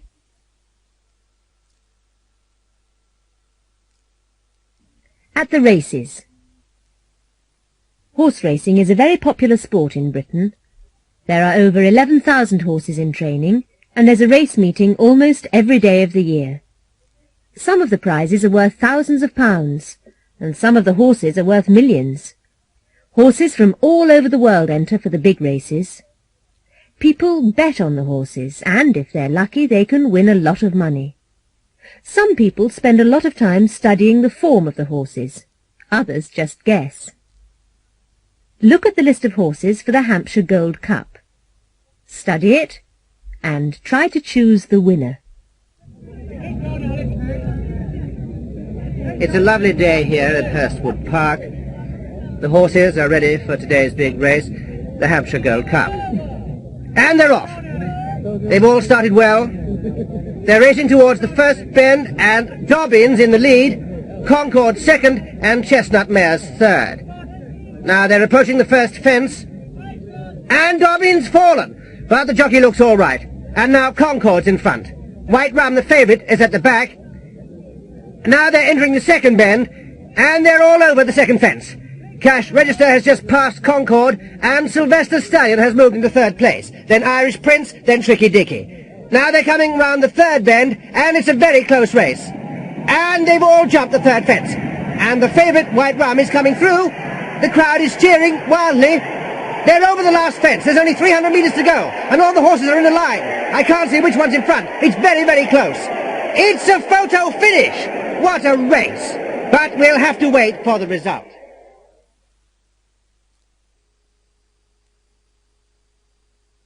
On the road.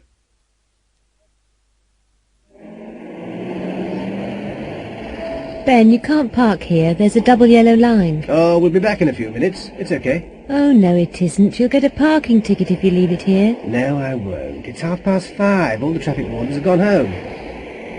Ben. Yes? Is this your car, sir?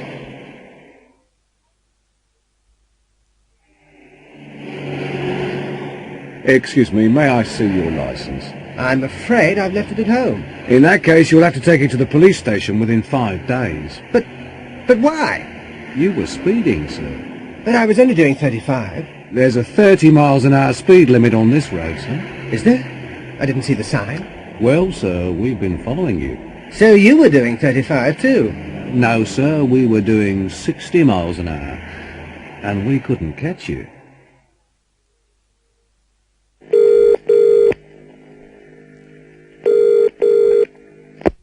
Hello? Wadley's Garage? Oh, good evening. I don't know if you can help me. My car's broken down. We have a 24-hour breakdown service. Where are you? I'm on the A357, just north of Ringbourne. My car's just past the Red Lion pub. It's a white MG. Do you know what's wrong with it? I've got no idea, but it won't start.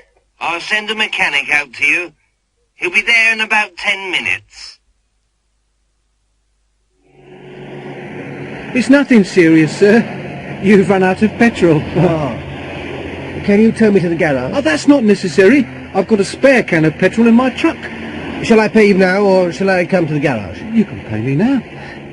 Will you take a cheque? I've run out of cash, too. Yes, that's okay. Hold on.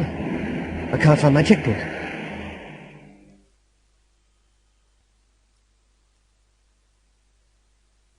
Emergency 999.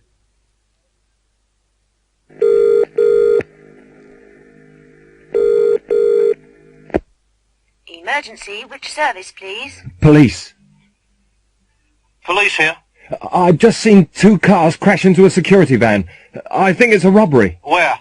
Just outside the factory gates. Which factory, sir? Croxley Engineering. In Brook Lane. The first police car got to the factory 3 minutes later, but it was too late. The robbers had gone. They had knocked out one of the security guards and shot the other. They were both lying on the ground near the van. The thieves had taken all the wages for the factory. The police called an ambulance and questioned 3 people who had seen the robbery.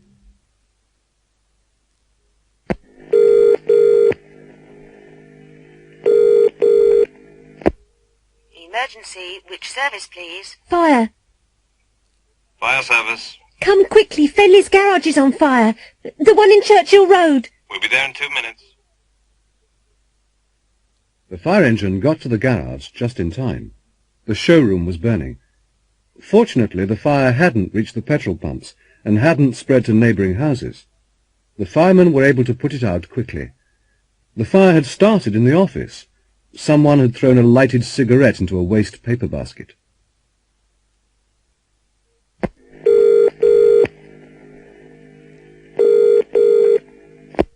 Emergency, which service, please? Ambulance. Ambulance service. Hurry, there's a boy. He's in the canal, and I don't think he can swim. Where are you, madam? Oh, sorry. Near the bridge. The one in Balaclava Street. We're on our way. When the ambulance arrived, the boy was lying on the quay. A policeman had seen the boy in the water and had dived in and rescued him. The boy was all right.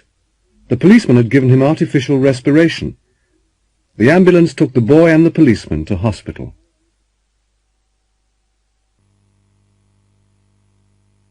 Reader's letters. Have you ever had an embarrassing experience? Last week we asked readers to tell us about embarrassing experiences. We received hundreds of letters. Here is a selection. My most embarrassing experience happened when I had just left university. I had just started teaching in a Liverpool secondary school. One morning my alarm clock didn't ring. I had forgotten to wind it up. I woke up at 8:30 and school began at 9. I quickly washed, shaved, dressed, jumped into my car and drove to school. When I arrived, the students had already gone into class. I didn't go to the staff room, but went straight into class. After 2 or 3 minutes, the students began laughing, and I couldn't understand why. Suddenly, I looked down and understood. I had put on one black shoe and one brown shoe. Stanley Hooper, B.A., Preston, Lancashire. The most embarrassing experience I've ever had happened 2 years ago. My wife and I had driven into town to do some shopping. The streets were very busy and we were holding hands. Suddenly, my wife saw a dress that she liked in a shop window and stopped. I started looking at some radios in the next window. After a minute or two, I reached for my wife's hand. There was a loud scream, and a woman slapped my face. I hadn't taken my wife's hand. I'd taken the hand of a complete stranger. Len Bailey, Sheffield, Yorks. My husband and I had decided to buy a new house, and I'd made an appointment to see our bank manager. I'd never met him before, and I was a bit nervous. I drove into town, and I was lucky enough to find a parking space outside the bank. I'd just started reversing into the space when another car drove into it. I was furious. I opened my window and shouted at the other driver. He ignored me and walked away. It took me 20 minutes to find another space.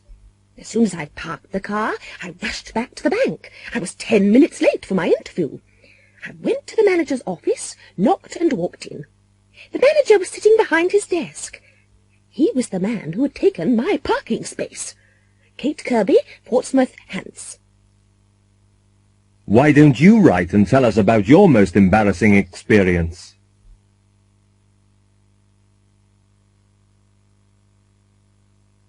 A ghost story. Edgar and Catherine are staying in a cottage in the New Forest. It belongs to Edgar's uncle, and they've borrowed it for the weekend. It's Friday night. They arrived an hour or two ago, and they're sitting in front of a log fire. Oh, Edgar, this house is fantastic. I love old houses. There's a ghost here, you know. Edgar, don't be silly. You're trying to frighten me. Not at all. I've been coming here for years. We used to stay here when I was a child. I saw the ghost myself once. Edgar, this isn't funny. It's late at night. Anyway, I don't believe in ghosts. Don't you? I do. Where did you see the ghost? Upstairs, in the bedroom. Ha ha. Did it have a white sheet over its head? No, no. It was quite an ordinary ghost, really. He was wearing Victorian clothes. He? Who? The ghost, of course. I'll tell you about it. I'd been walking in the forest all day, and I was really tired, so I went to bed early. Had you had anything to drink? No. Well, go on. What happened? I'd been in bed for 2 or 3 hours. How do you know that it was a few hours? There's an old grandfather clock in the bedroom. You'll see it when we go upstairs. Anyway, the man was standing beside it. What man? The ghost, of course. What did you do? Nothing.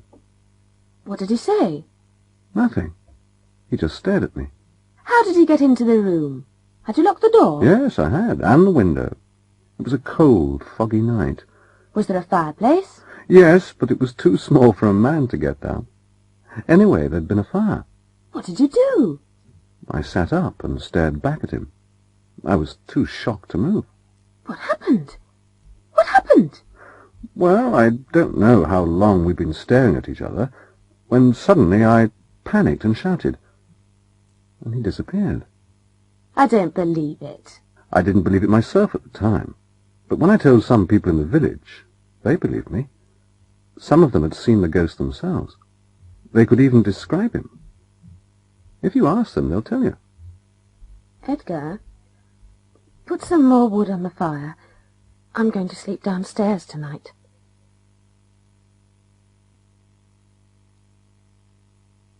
Buying a present.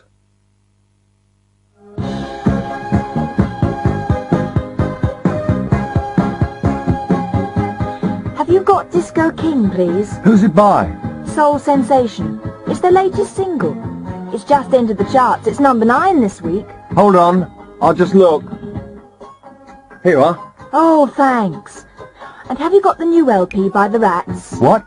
Teenage Revolution? Oh yes, we've got that. It's a fantastic album, you'll love it. Oh, it's not for me. It's for my grandmother. It's a birthday present. I'm trying to find a Christmas present for my wife. Yes, sir. What exactly are you looking for? I'm not sure, really. Perhaps you can help me. Right. I'll show you some bracelets. No, I bought a bracelet for our wedding anniversary. Maybe a ring, then. These rings are made of gold. Yes. I like that one. What's the stone? It's a diamond, sir. And it's only £2,000. Ah. Well, perhaps you could show me some earrings, then. Good morning. Perhaps you can advise me. Yes, madam. I'm looking for a toy for my nephew. Oh yes. How old is he? He'll be 9 years old on Saturday. Skateboards are still very popular? I don't want him to hurt himself. What about a drum set? I don't think so. His father will be angry if I buy him one of those. Have you got anything educational? You see, he's a very intelligent boy. I've got the perfect thing. A do-it-yourself computer kit.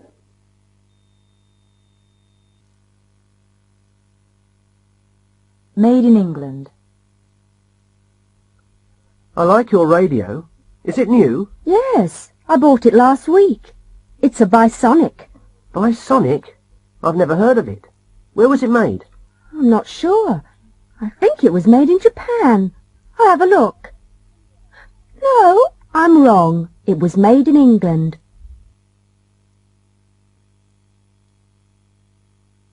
A real bargain. Mr. Palmer is looking for a new house. He's tired of living in the city, and he wants to live in a quiet village. He's with the estate agent now. Well, Mr. Palmer, this is the semi-detached house that I told you about, number 26 Richmond Road. The owners are away, but I've got a key. When was it built? It was built in 1928. Who built it? I'm not really sure. Is it important? No, not really. Is that a new roof? It looks new. It is nearly new. It was put on last year.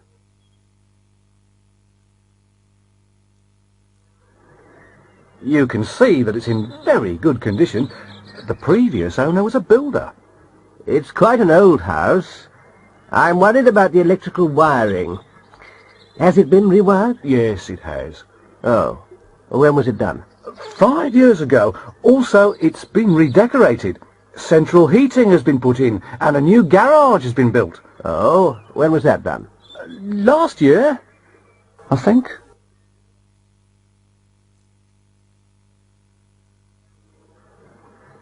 It's a very solid house. It's built of brick with a tile roof. It's a long way from a big town. What are the services like? Hold on, I've got the details here. Oh, yes, let me see. The dustbins are emptied every Thursday. It's important for me to see the post before I go to work. When is it delivered? It's usually delivered at about 7:30. The milk is delivered about 6 o'clock, so you'll have fresh milk for breakfast. It's certainly very cheap. I've seen a lot of similar houses, and they're more expensive. Oh, yes. It's a real bargain. Are there any plans for the area? Pardon? Plans? Well, a new school is going to be built in the village next year. Anything else? And a new road, motorway actually, will be built next year too. You'll be able to get to London easily. Where exactly will the motorway be built? Well, actually, it'll be built behind the house. A bridge will be constructed over the house. It will be very interesting. You'll be able to watch the traffic.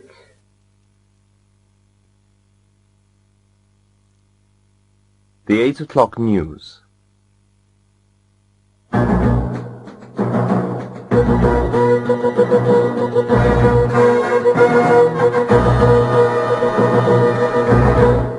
Good evening, and here is the 8 o'clock news. Robert Gibbs, the great plane robber, has been caught in Montina. He was arrested in a Vanadello nightclub. He is being questioned at police headquarters, and he will probably be sent back to Britain. 2 British detectives left Heathrow earlier this evening, and they will help the police in Vanadello with their inquiries. In 1978, Gibbs was sentenced to 40 years in prison for his part in the great plane robbery. He escaped from Parkwood Maximum Security Prison in April. Since then, he has been seen in 10 different countries. The strike at Fernside Engineering in Birmingham has ended after talks between trade union leaders and management representatives. The strike began last weekend after a worker had been sacked. He had had an argument with a supervisor. 5,000 men went on strike. The worker has now been re-employed. Vic Bostic, the lead guitarist of the Rats pop group, is dead. He was found unconscious in his Mayfair flat early this morning. Bostic was rushed to St Swithin's Hospital, but doctors were unable to save his life. A number of bottles which had been found in his flat were taken away by the police. There is no more news about the famous Lanstable painting Norfolk Sunset, which was stolen last night from the National Gallery. The painting, which is worth £500,000, was given to the gallery in 1975. It hasn't been found yet, and all airports and ports are being watched. Cars and trucks are being searched. A reward of £10,000 has been offered for information. Jumbo, the Indian elephant which escaped from London Zoo this afternoon, has been caught. Jumbo was chased across Regent's Park and was finally captured at a hot dog stall in Regent's Park Road. A tranquilizer gun was used, and Jumbo was loaded onto a truck and was taken back to the zoo. At the zoo, he was examined by the zoo veterinary surgeon. Fortunately, no damage had been done, and Jumbo will be returned to the Elephant House later tonight. Jimmy McTavish, the Eastfield United and Scotland striker, has been transferred. The contract was signed at lunchtime. He was transferred to the American club, Miami Galaxy, for $3 million. McTavish, aged 23, was bought 2 years ago for a fee of £2,000 from a Scottish non-league club.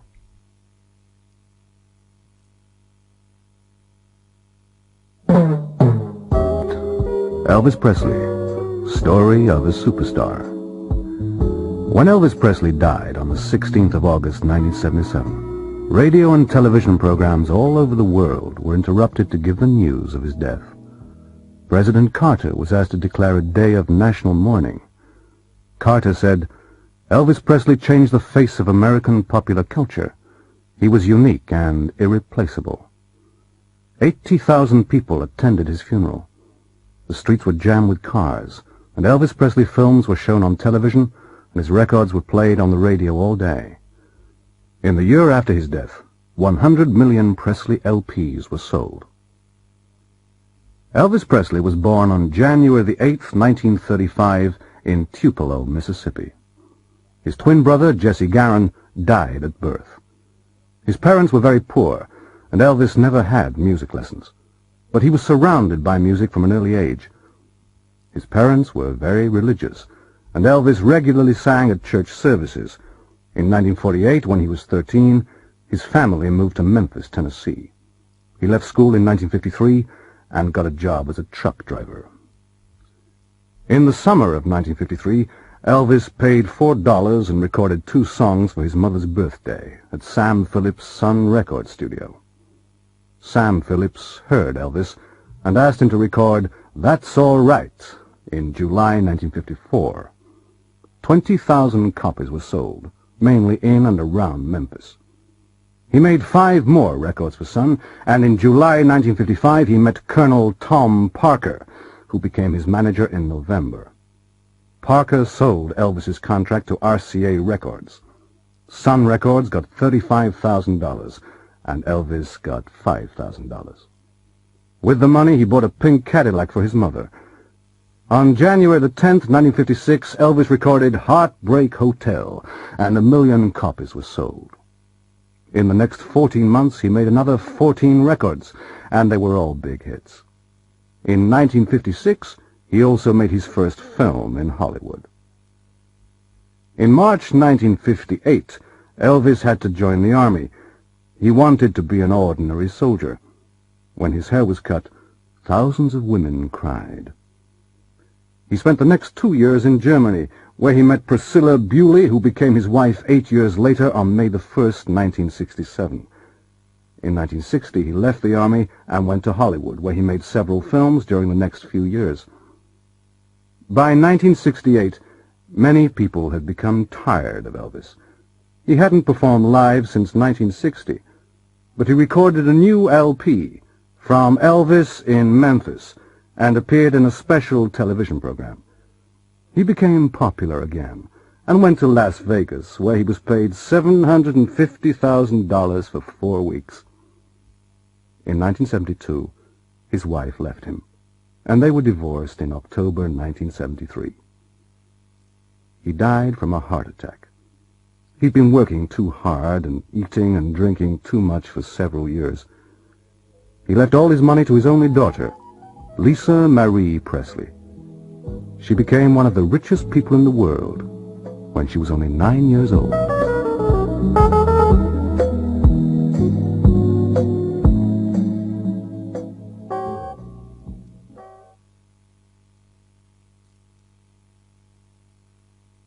If I had enough money. I've got £3,500. I'm going to look at the car. If I like it, I'll buy it. That's a nice car. But I haven't got enough money. If I had enough money, I'd buy it. I've worked for an oil company for 10 years. I'm a Bachelor of Science in Engineering. I've got the qualifications. I'm going to apply for the job. If they offer me the job, I'll certainly take it. I like that job, but I can't apply for it. I haven't got the qualifications. If I had the qualifications, I'd apply for it. I'm a mechanic, and I know a lot about cars. I've got a clean driving license and enough money. If they ask me, I'll go with them. I've got £1,000 and a driving license. I know very little about cars. If I knew something about cars, I'd go with them.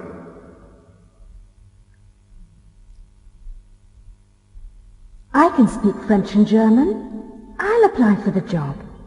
If I get it, I'll have to move to Switzerland. I can speak French, but I can't speak German. If I could speak German, I would apply for the job. I'm 19, and I'm interested in the job. I'll get more information if I phone them, and if the salary's good, I'll apply. I'm interested in the job, but I'm too old. If I were younger, I'd apply.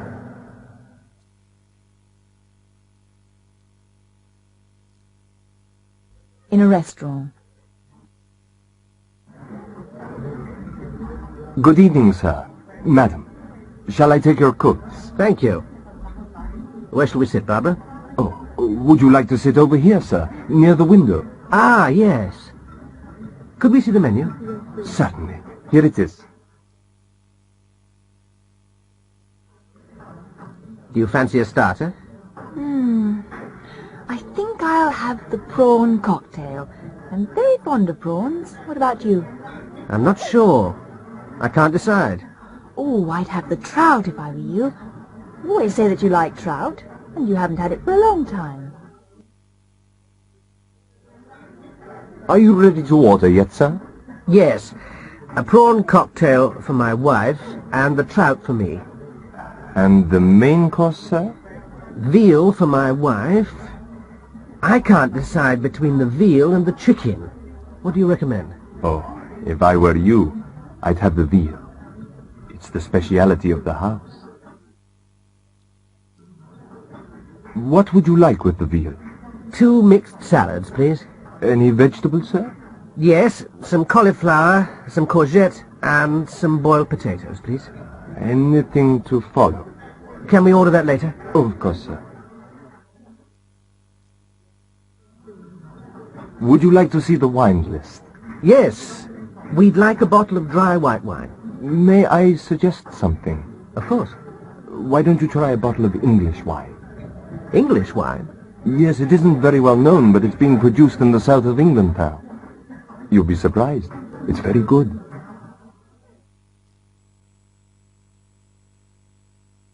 North Sea oil.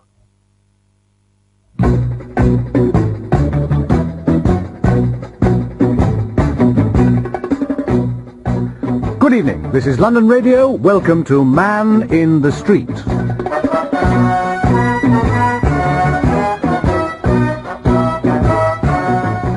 Our program tonight is about North Sea oil. Oil was first discovered beneath the North Sea in the late 1960s. Since then, more and more oil has been found off the coasts of Britain and is being brought ashore. We aren't going to become very rich, but we must decide how to spend the oil revenues. Our interviewer went into the streets to ask people their opinion. He asked, if you were the Prime Minister, what would you do with the money? Well, of course I'm not the Prime Minister, but if I were, I'd spend the money on more hospitals and schools. We need more doctors, nurses and teachers. Classes are too big. If classes were smaller, children would learn more. And there aren't enough nurses either, because salaries are too low. If the salaries were higher, more people would become nurses. Money which is spent now on education and health is an investment for the future. I think the answer is quite simple. Taxes are much too high in this country, aren't they? I would reduce them. If we reduced taxes, people would have more money. If they had more money, they'd spend more. Industry would have to produce more, so it would need more workers. There would be more jobs, and we would all be richer.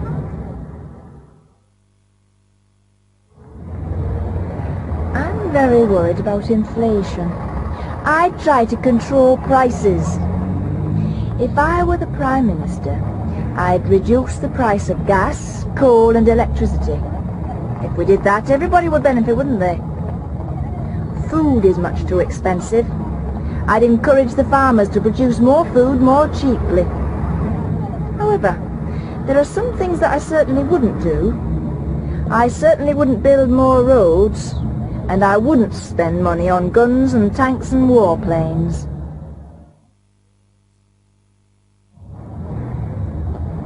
There's too much crime and violence nowadays. There aren't enough policemen on the streets. I'd increase the size of the police force, and I'd increase their salaries. If we had more policemen, we'd all feel safer. I'd also increase old age pensions. I've worked hard all my life, and I should have a reasonable standard of living.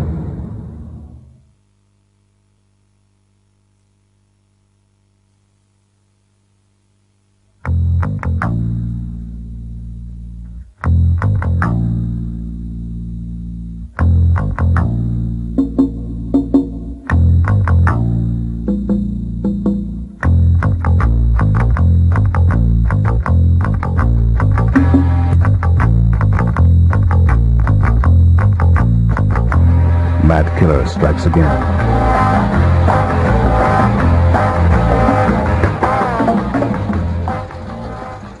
Los Angeles Daily Echo. Tuesday, April 12th. Mad killer strikes again.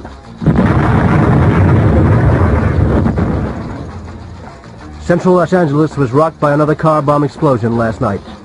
Dr. Martin was killed when he started his car outside the General Hospital. 5 doctors have been killed this year by car bombs. Nobody knows why they were killed or who killed them. A warning letter was sent to the Daily Echo 2 days ago. Detective Leo Lasky has been put in charge of the investigation. Thanks for phoning me. Well, it's important. We received another warning this morning. Another doctor will be killed on Saturday. This killer must be found. If he isn't caught quickly, more people are going to be killed. Yeah, well, he must be found by tomorrow. There are 5 million people in this city. We haven't got any clues. It can't be done. Yeah, well, it must be done, Leo. It must be done.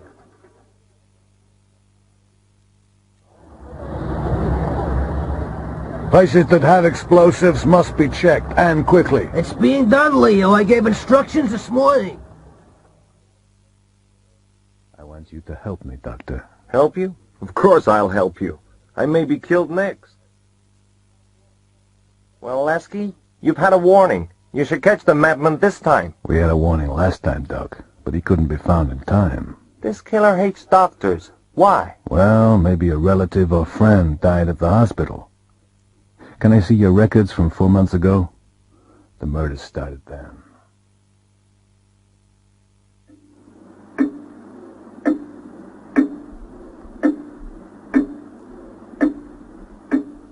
Lasky worked for hours. At last he found something. 4 months earlier.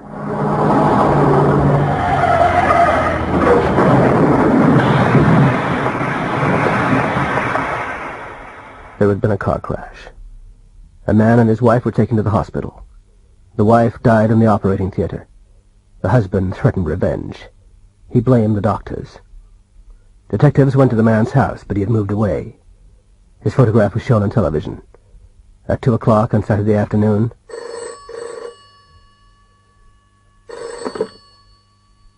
Lasky received a phone call. The man had been seen in a parking lot 2 blocks away from the hospital.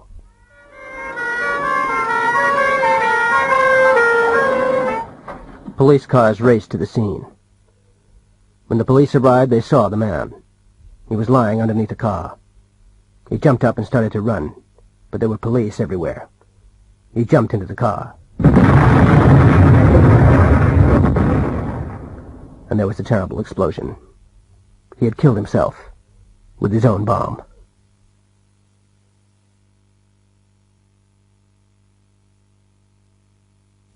Four reports. Laura Bruce is a trainee reporter for the London Evening Echo. Last week, several famous people arrived at London Airport. Laura was sent to interview them. Nobody told her very much. I'm very busy. I've got a lot of appointments. I can't say very much. I love England. I've been here many times before. I enjoyed my visit in January. I'll only be in England for 12 hours. I'm going to meet the Prime Minister. I have no other comments. Dr. Sawanso visited England yesterday. He arrived at London Airport at 10 a.m. and we asked him to comment on the international situation. He just made a brief statement. He said he was very busy and that he'd got a lot of appointments. He said he couldn't say very much, but he said he loved England. He said that he had been here many times and that he had enjoyed his visit in January. He said he would be in England for only 12 hours and that he was going to meet the Prime Minister. He said he had no other comments. I like newspaper reporters, but I haven't got time to say much. Just that I'm the greatest. I've always been the greatest, and I always will be the greatest. I can beat anybody in the world. I've beaten Leo Fink before. I knocked him out in Miami, and I'm going to knock him out in San Paulo. I'll be the champion forever. Excuse me. Brutus Cray stopped at London Airport on his way from Frankfurt to Sao Paulo. I managed to see him in the VIP lounge. Brutus was in a hurry. He said he liked newspaper reporters, but that he hadn't got time to say much. He said he was the greatest, he had always been the greatest, and he always would be the greatest. He said he could beat anybody in the world. He also said he had beaten Leo Fink before. He said he had knocked Fink out in Miami, and that he was going to knock him out in Sao Paulo.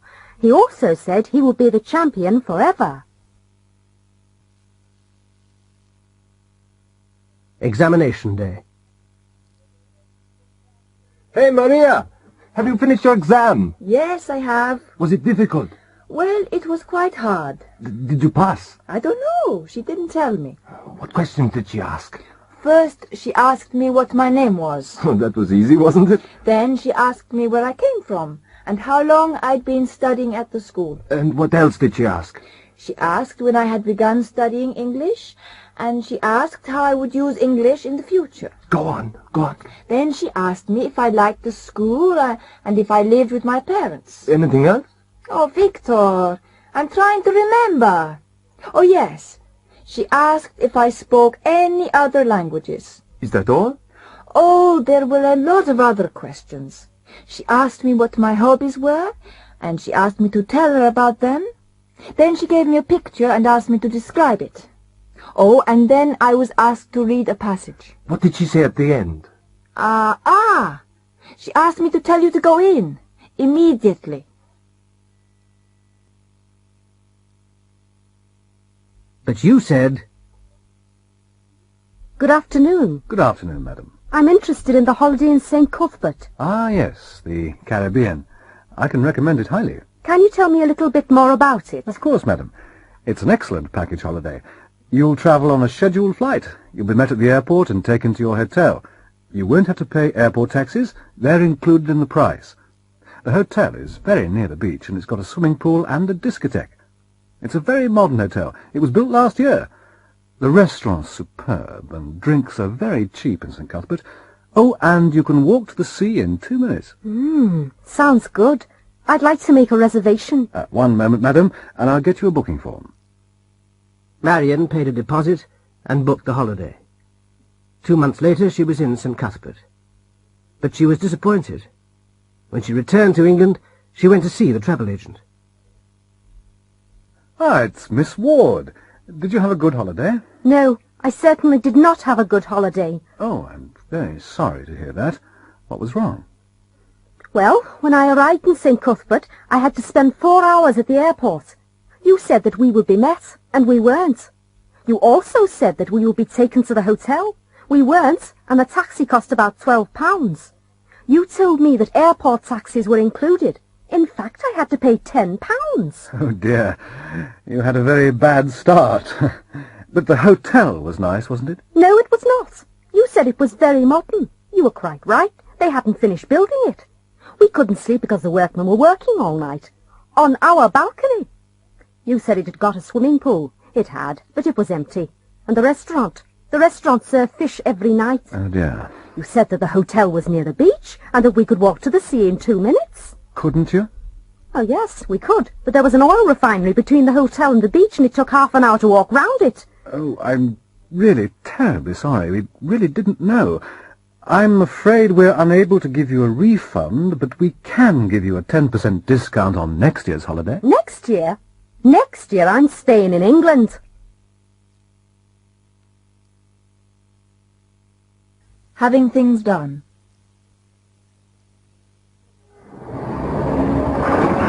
Sorry I'm late. I couldn't start the car this morning. Well, winter's coming. It was probably cold. It needs a service, really. But garages are so expensive nowadays. Can't you service it yourself? Who, me? I don't know anything about cars. If I were you, I'd have it serviced. The garage that I use is very reasonable and have the radiator filled with antifreeze. They say it's going to be a cold winter. Do you know where there's a good dry cleaners? Yes, there's a good one in Victoria Road. I'd go there if I were you. Oh, thanks. I want to have my suit cleaned. I'm going to a wedding on Saturday. Well, I had my suit cleaned there last week, and they did a good job. Excuse me, do you do alterations? Yes, we do. What kind of alteration do you want?